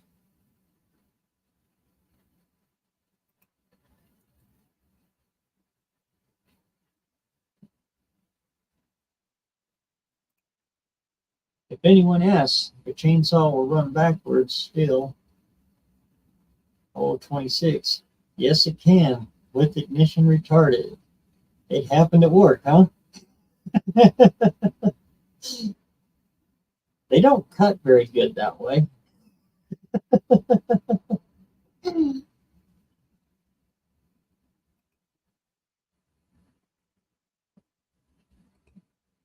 Had a real rag top. Old McDonald has a car. What's going on, man? Good to see you. Thanks, Emil, for coming out, man.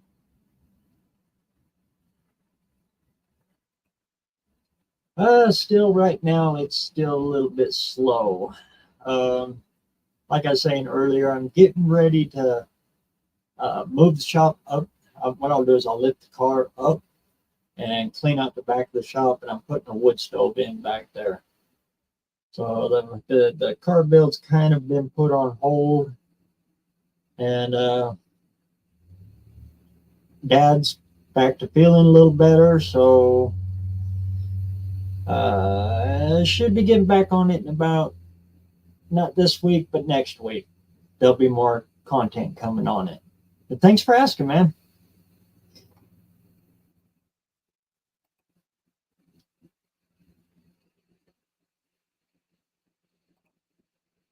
First car was a 64 Beetle.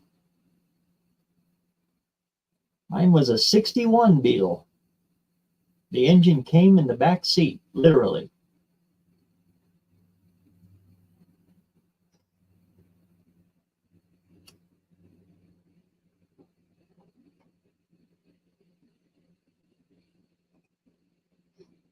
Yep, that's where Smokey cut his teeth, was in the fabulous Hornet.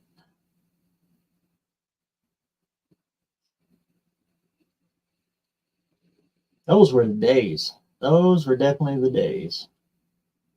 And that was a big secret to the success that he was running too, because the Hudson is just a straight six. But that thing had so much torque, he didn't have to shift. So he could torque all the way through the corners and the way the whole car was designed, they just hugged into the corners. Back in those days, it was number one was Hudson, number two was Studebaker, number three Chevy, Ford. Yeah, back in those days.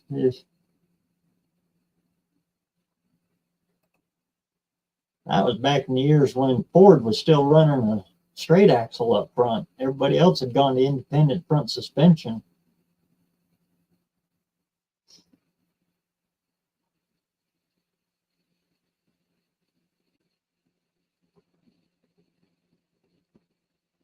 And Ford was still running the flathead. Ugh. You can do some amazing stuff now with a flathead, but boy, back then, that is a hard engine to get to breathe.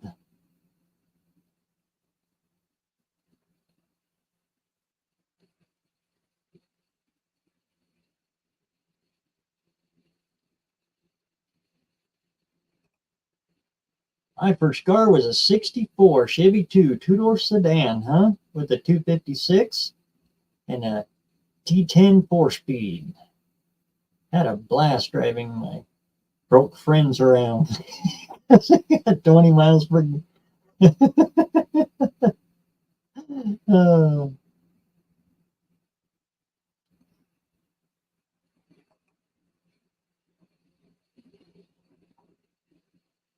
and again, that's how you found them, you know. Everybody had hot rodded the V8 auctions all the heck. But the 6-cylinder ones, nobody gave two craps about. You could pick those up so cheap.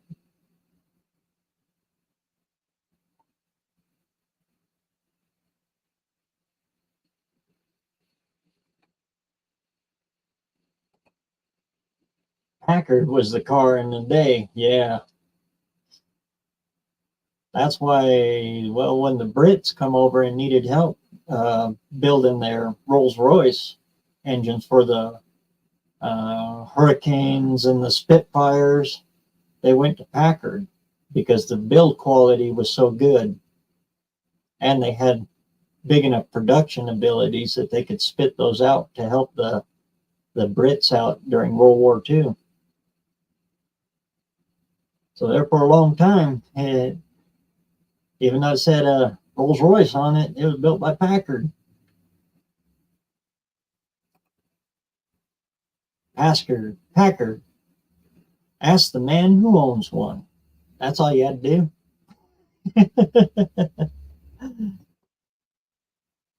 Too bad that Studebaker merged them. They called it the deal with the devil because Studebaker they phased them right out. There for a little while, they were just a rebadged Studebaker. There was pretty much nothing left of Packard after they got them. And then shortly after that, you know, Studebaker went to the wayside as well. But only their cars. Studebaker is actually still in business.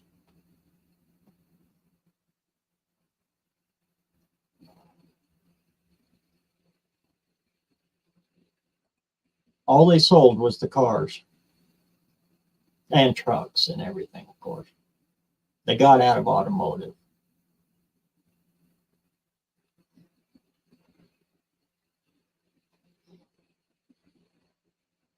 And Packard was still building cars during World War II.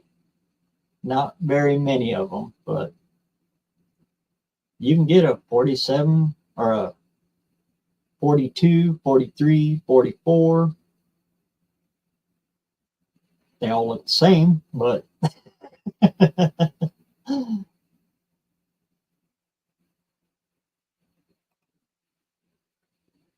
I was told the Ford Flathead V8 likes ethanol or methanol alcohol. really woke them up, tuned correctly. Yep, for almost the same reasons that the first gen Hemis did too. They had no compression, and the way that the heads are designed, when the combustion chambers are designed, they really run good on alcohols. Yeah, I better stop talking about that, or I'll give away my whole next video.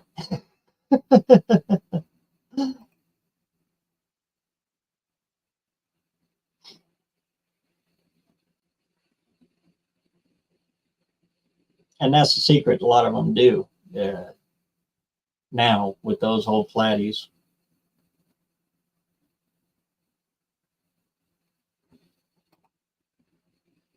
They finally tore down the old Packard plant, huh? I remember seeing pictures of it, even though it was dilapidated and hollowed out shell. That was a neat looking old building, old factory.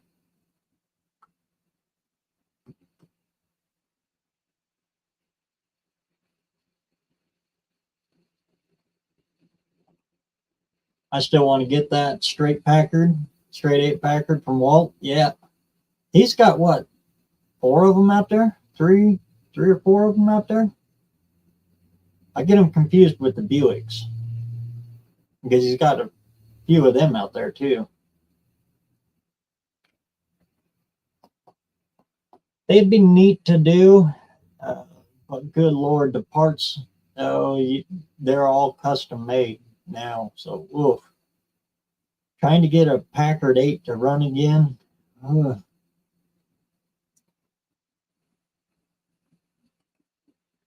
I could probably build 3 big block Fords for the price of one of those Packard 8s.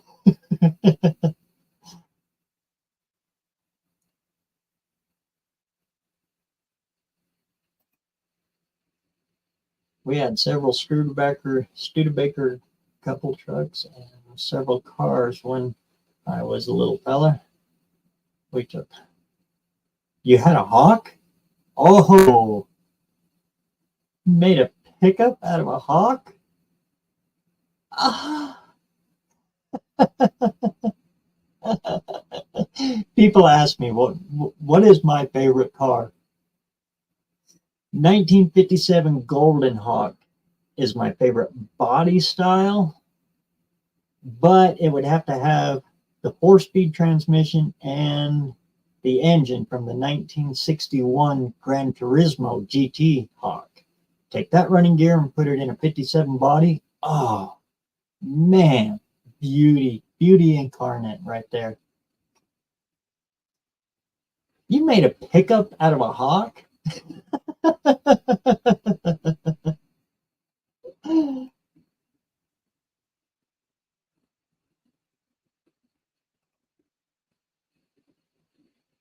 The opulent 30s Packards are so sexy and beautiful. They are too. A buddy of mine did a 39 Packard coupe. He put diesels in everything, and that one had a Duramax in it. Wedged, I mean, seriously wedged into a 39 Packard coupe. It was a hot little car, but good Lord, I personally never would have done that. It was way too much. He had to cut the whole firewall out. And, I would have done that to a Chevy long before I did it to a Packard.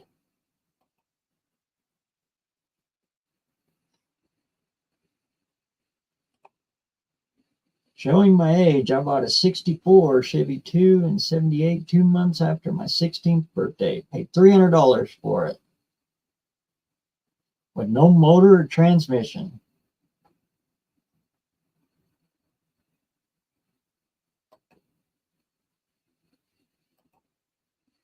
The Packard plant was 5 million square foot. That's hard to wrap your head around, isn't it? That is enormous. and was the world's largest standing building. And it's just, how many acres did it take up? It was huge.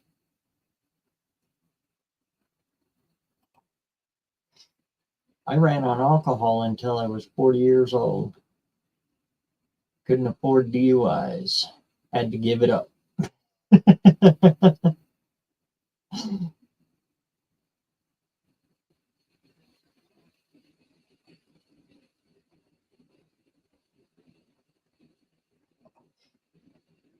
Yeah, that was the best thing I did too. I haven't had so much as a sip, and it's been 20 years now. I never quit. That was the secret. I never quit. I just stopped.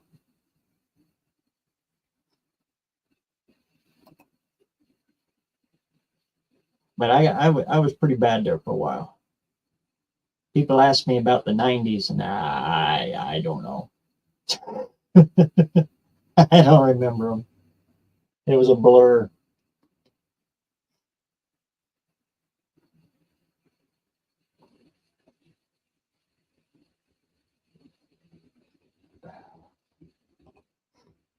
I hear you, Max. A lot of mine too. Of course, I always hung around with an older crowd. Good Lord, oof, most all my friends are all passing away now. But they're in their 80s and 70s. I never really did hang around with my own age.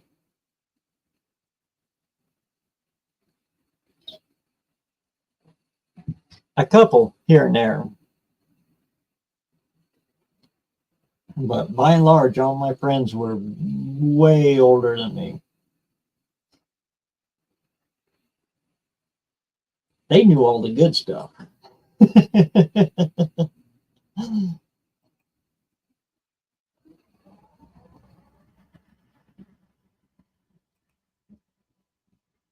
Yes, we did.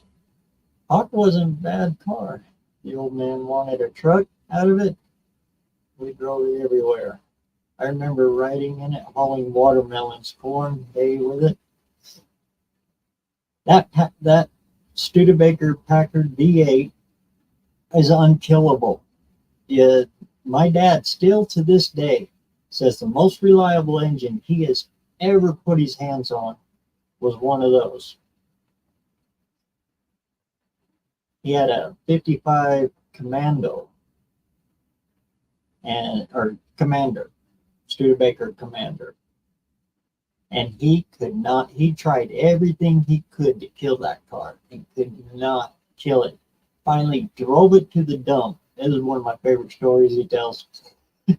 One of these times I'm going to get him back on here and you can tell these stories, give you all the nice details.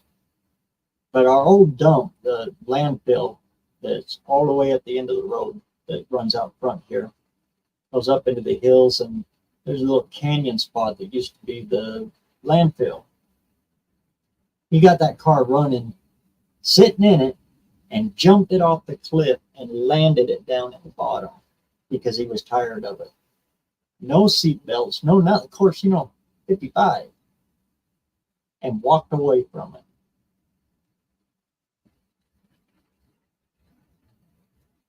And it was still running. It smashed all to hell, laying on his top. It finally, carburetor run out and it died.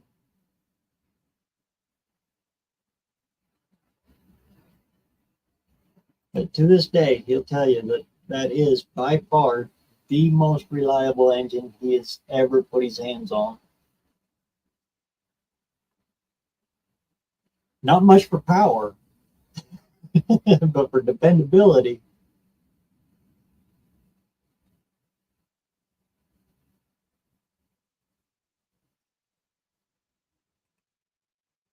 Maybe 100 acres. Yeah, it's huge, the old Packard facility.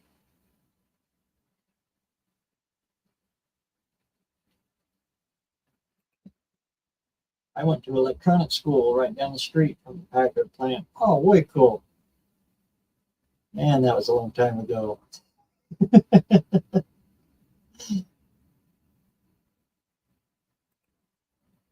Learn to cope with misery life as an auto and diesel mechanic without alcohol.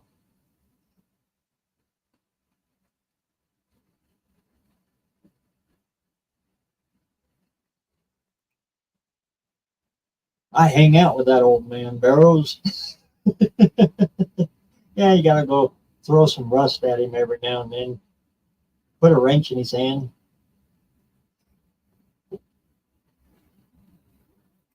How's the coffee? It's about done. Good old great value medium roast. Oddly enough, it's my favorite. It's my favorite type of coffee because I drink it very, very weak. Because I go through like 4 or 5 pots a day, but it's very weak.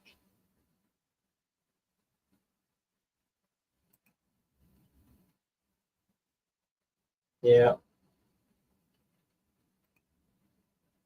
I've seen so many terrible drunk diesel mechanics over the years. Yeah.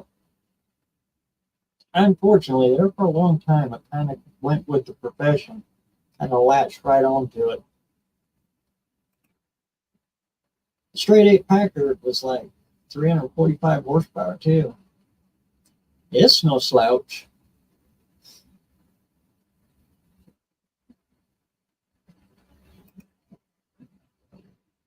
I was a heavy equipment operator at the strip mine. D11 drill rock truck. Holy cow! Playing with the big stuff. Hey, slow. Lose that turn very gingerly. Small block Ford, what's going on, man?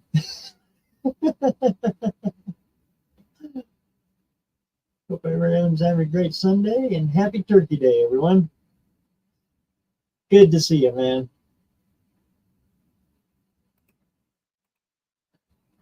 I heard the secret of why old Ford International IDI is they never made enough power to kill themselves.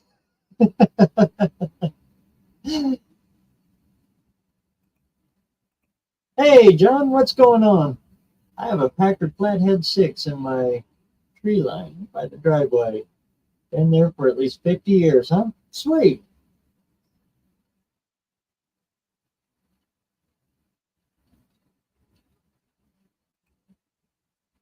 The big straight 8 Thunderbolt was 212.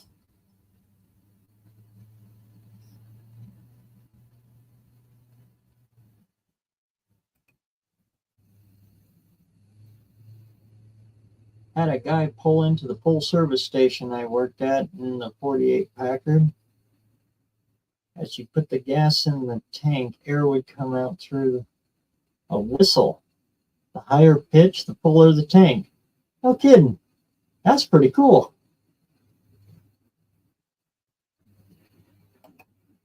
So when the pitch got up there just right, you knew to let off because they didn't have the automatic stoppers back then. That's pretty ingenious.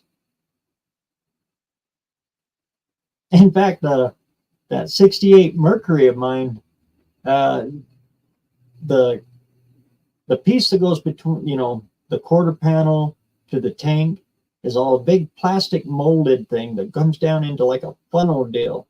And then there's a hose that hooks onto it that drains out onto the ground. That's your stopper for the fuel. You just fill it up until it burps over into there and then it drains it down onto the ground. It's kind of weird how they did things that way. Because there's no vent. The vent is the cap. And boy, trying to find a good vented cap these days is impossible.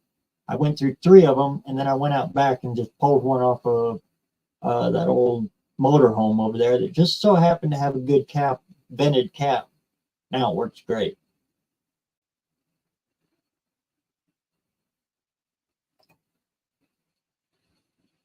Indiana was good. Cope was under the weather. Yeah, I seen that. I hope he's feeling better. Not so much sightseeing this time up, but always a good time. You got to spend some time with Lucas, though. That was a pretty good live you had there, John. Boy, I'll tell you what. John Cope doesn't have a shop. John Cope's got like a B&B that just so happens to be a transmission shop. Boy, that is a nice shop he's got there.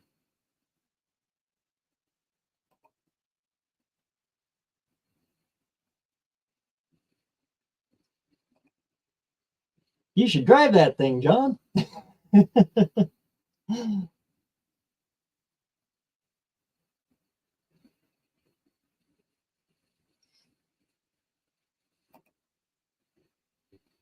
Beer belly had to actually leads to back pains, slip discs, yeah.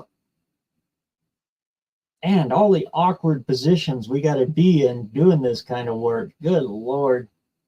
Being a mechanic is rough, and being a diesel mechanic especially, because everything is heavy. Hey, JB, welcome back.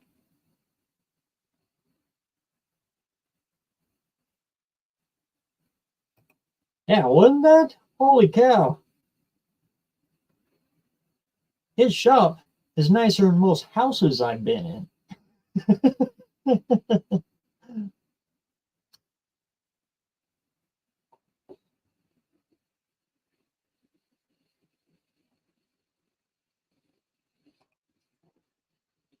Lucas got to learn how to derail strip a block and how it works internally. Sweet.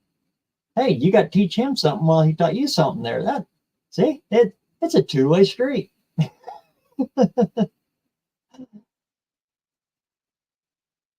And it sounds crazy, but a lot of firearm stuff translates right over to automotive.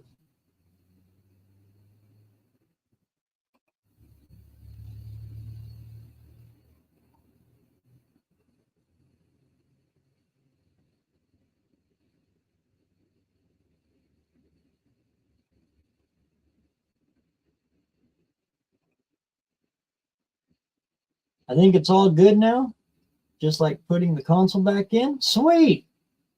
Man, I have been polling for you guys on that.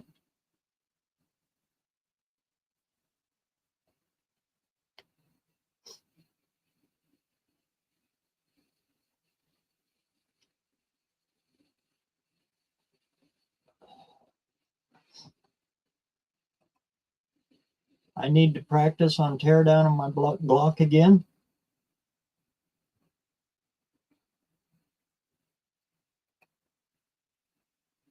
You only saw one room upstairs. I could live in that place easily. Yeah, from what I've seen, yeah, definitely. Except it's in a place too cold for my bones. Oh, that's just Indiana. You'd be all right.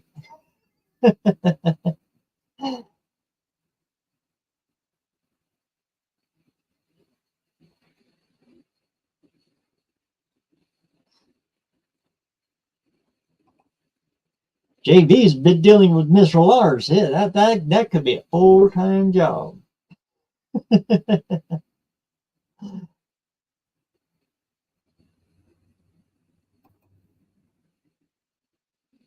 Pulling apart the muzzle loader, it's real easy. Yep. I like muzzle loading. Just the mindset you go into.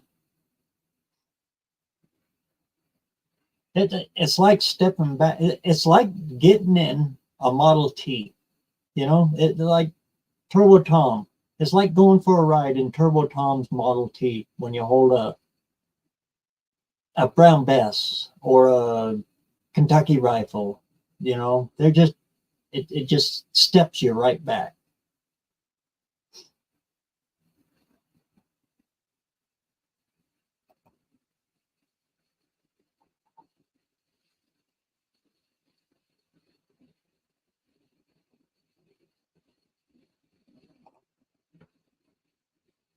Electric strip heaters, but hard on electric bill. Oh, good Lord, yeah. That's another big reason I was kind of looking forward to getting rid of the horse this year. That tank heater out there, It's a 1500-watt heater. It's thermostatically controlled, but yeah, it would jack up our electric bill about $150 a month in the wintertime, just keeping her water trough not frozen. Keeps the water right at like 33 degrees, just barely above freezing.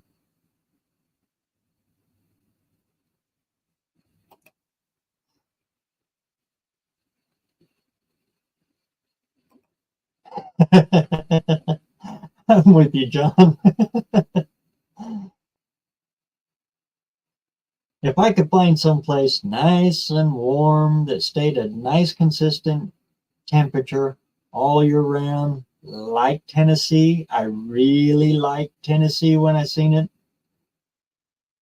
But everywhere I find that's like that, there are so daggum many people.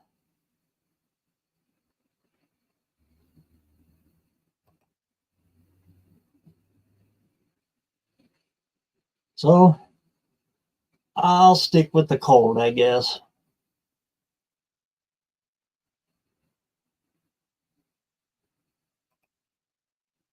I love the pure simplicity of my flintlock smoothbore, and it takes bunnies every winter.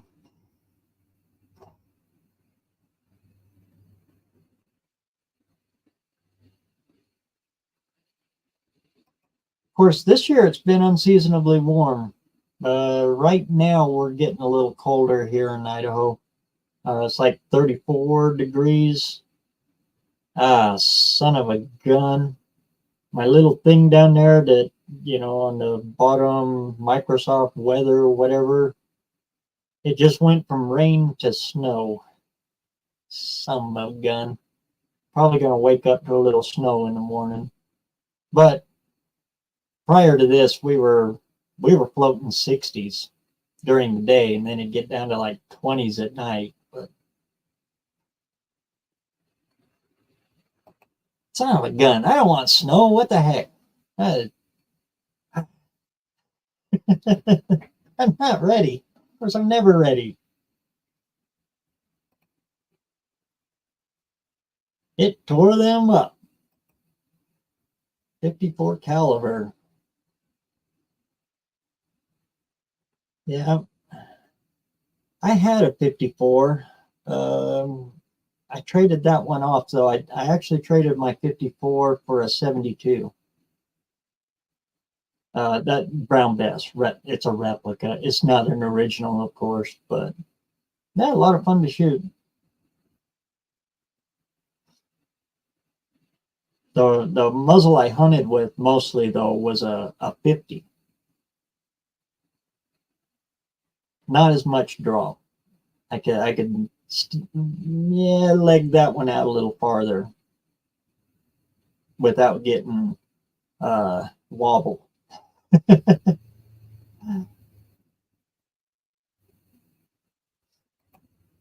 Yeah, it's Brown Bess replica. I think it's a Pieta. I think it's who actually made it. I've only shot it a few times. It's more of a wall hanger kind of thing.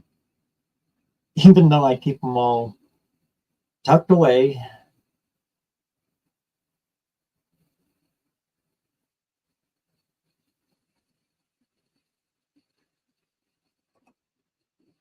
I can remember some 70-degree Novembers in the past.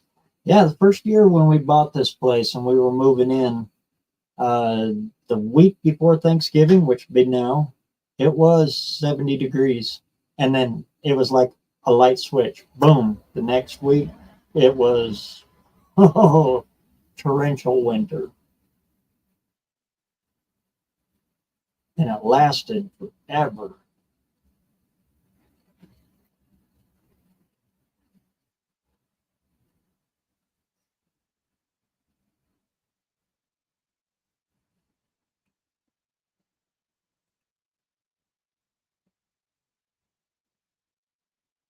And a lot of my powders and stuff, that was when I was working with the Fish and Game when I was living in Boise. I I used to do the primitive side. Uh, I taught bow hunters education and muzzle loaders in the hunters ed section. The bow hunters education is separate, but I would also help out with the muzzle loader segments for basic hunters education.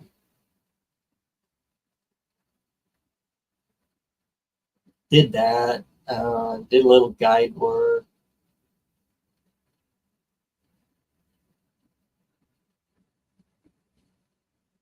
Guided for black bear, mountain lion, a lot of antelope. The only ones I didn't guide for was trophies, which is mountain goat and bighorn, both desert and mountain big.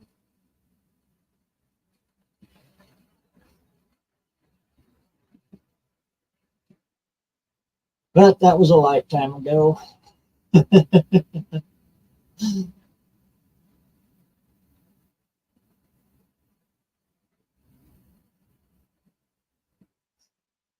A lot of fun though. Some of it was. The guide work I got out of that pretty early.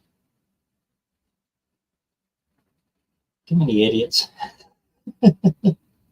I had no problem taking people who knew a little, uh, and I kind of grafted to elderly, taking disabled elderly people on hunts, and that's mostly where the antelope came from. We go down below Twin Falls, a lot of trophy pronghorn down there, and a lot of it muzzle loading. That's where I really gravitated more towards the 50 caliber because you could antelope's a whole different story. Those suckers is quick. They call them speed goats for a reason, and they get any sight that you're out there, they're gone.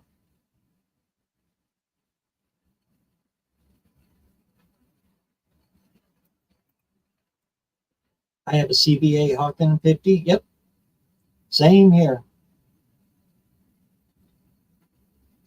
Hawken Allen 45, underhammer, and a 62 caliber smoothbore. Left lock flintlock, huh? Way cool. Flintlock's a little different. That's one of the harder ones to teach people on.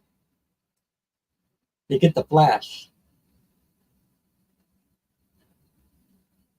Originally, and if you look at the old paintings and stuff of the soldiers and stuff when they're doing the line, you actually, when you come up, you look down just as you fire.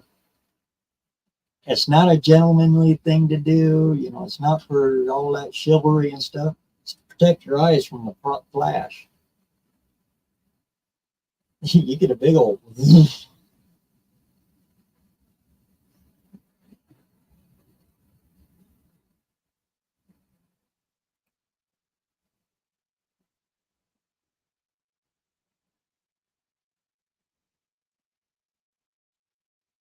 I sold my 364 30 liver action Winchester for $200, huh?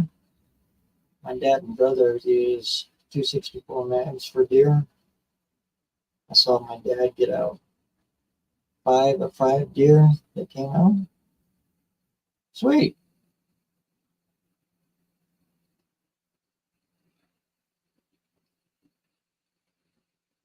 Cartridge wise, I generally ran with a 270 and or a 6 millimeter Remington.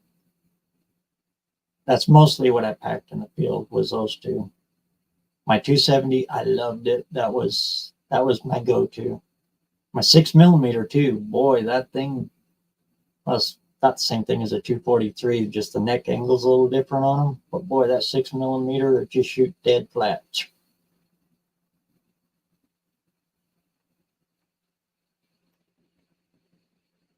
But the cost of shells on a 6 millimeter Remington, yeah. Actually, that's what got me started into reloading, and then well, that snowballed into all kinds of stuff. And used to shoot competition with that actually with both of them.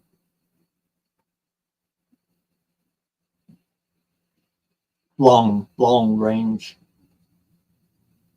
competition shooting. It was a lot of fun. I wasn't very good. I was all right, but not anything to compete in any kind of national level. I just had fun with it.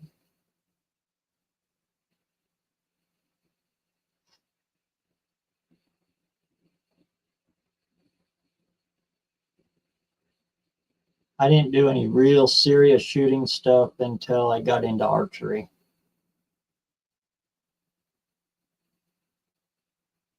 And then for a while there I was sponsored by AR Archery Research.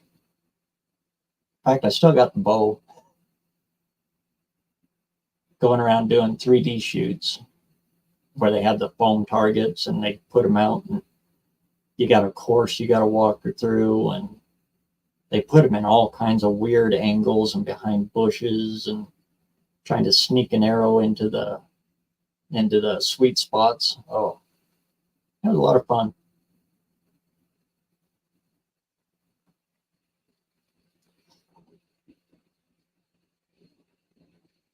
Good Lord, talked about a little bit everything this week.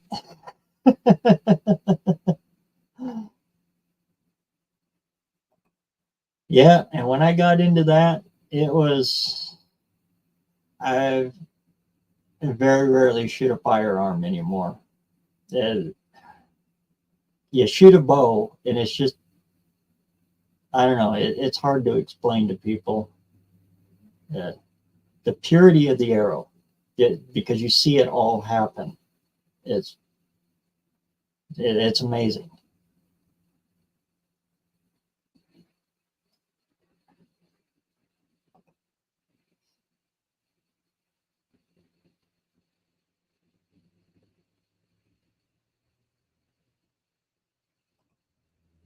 I recycled my used air fresheners as wads for my smooth. I never thought about that.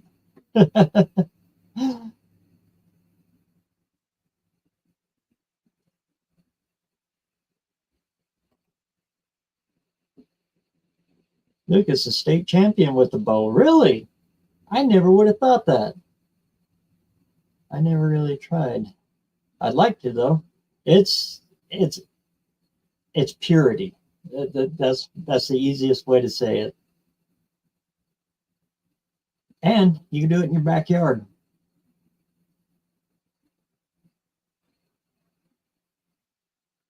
And where I was at in Boise, oh, I could uh, hop on my mountain bike, hit the green belt, and the archery range, the public archery range, was only like a 5-10 minute ride.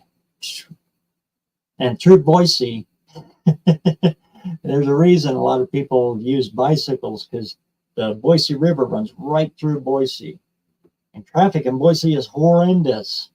So I could go anywhere in Boise on a mountain bike faster than I could in my car. So I rode my bike everywhere. But I'd throw my bow onto I had a little strap on my mountain bike because I actually used my mountain bike too for hunting. Set it on there and pedal out to the range, and I'd spend 2-3 hours just relaxing with the bow out at the public range out there. Or I'd shoot them in the backyard.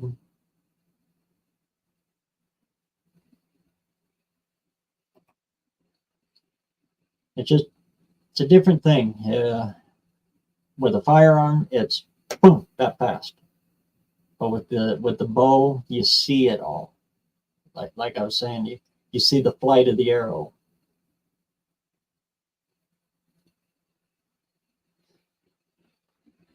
So then you get into tuning your arrows and tuning your bow and different stances.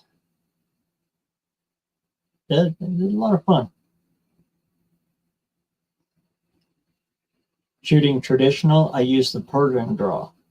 I quit using the English draw. The English draw is, knock here, one up, two down as you pull. Traditional, I use the Persian draw, which is your thumb. You wrap your thumb over the arrow, over the bowstring with the knock up on top, and then you pinch it like that, and you pull it two, and then you just release. It stops your arrow from porpoising.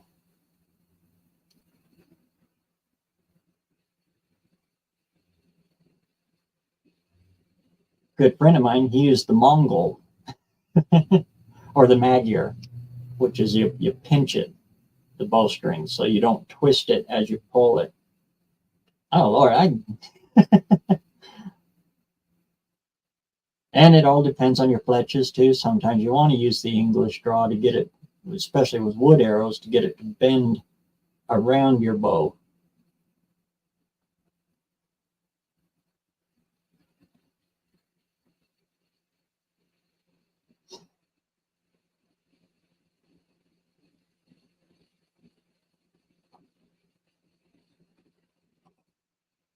A friend of mine that is a 29-year veteran is coughing yearly at age retiring. 5 days. He's been literally shot hundreds of times. Oh Lord.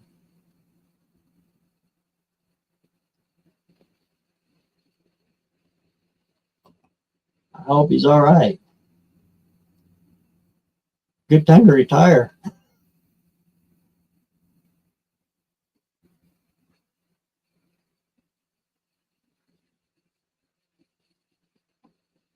Unfinished project in the house. I knew you'd be in here. My compound does. I use a Cobra trigger, that AR that I got.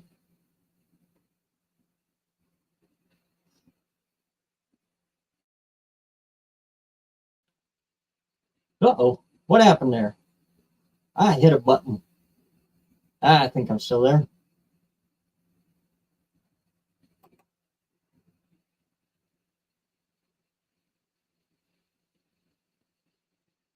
I like my fingers. Trigger, yep, says the, yeah. With a compound, especially a small bow, the smaller it is, mine's a parallel limb, so it's kind of a square, and it drops down.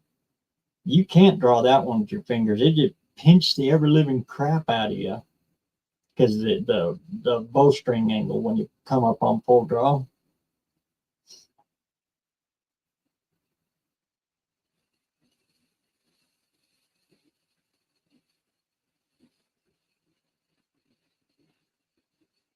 The freaky ones to use are the, what do they call them? Good Lord, it's been too long. They're not a trigger though, but they're made to release as you pull. And as soon as your shoulder blades come together and you're at your full draw point, it'll automatically let it go. Those ones are a little tricky. Mostly you use those for training to learn where your anchor is supposed to be, but those are a little freaky to get the hang of.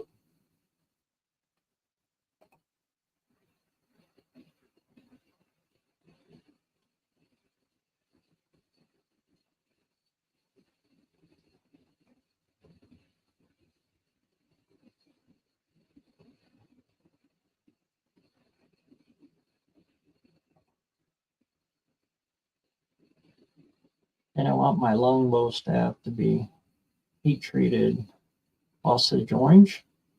Sweet.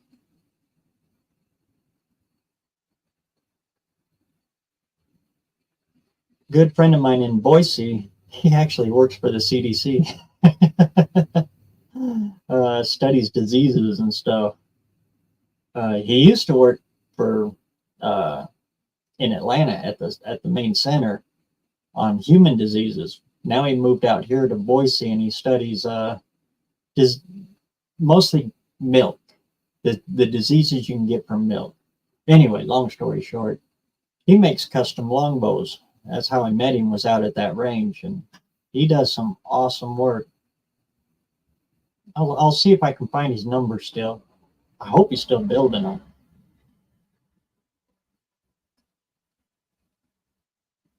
But he's building like traditional yumis, uh, samurai bows. If you're into that, those are freaky. Those are hard to draw. You knock them this way, so the arrow is angled. So when you pull them up, they level out. Because one limb is short and one limb is long. They're kind of weird.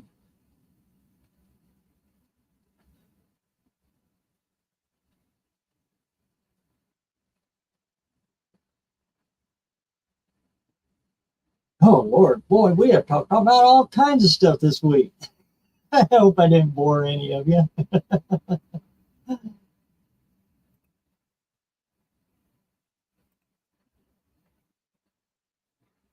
But I think with that, we've been going a good 2.5 hours. I think we'll go ahead and button her up for this week.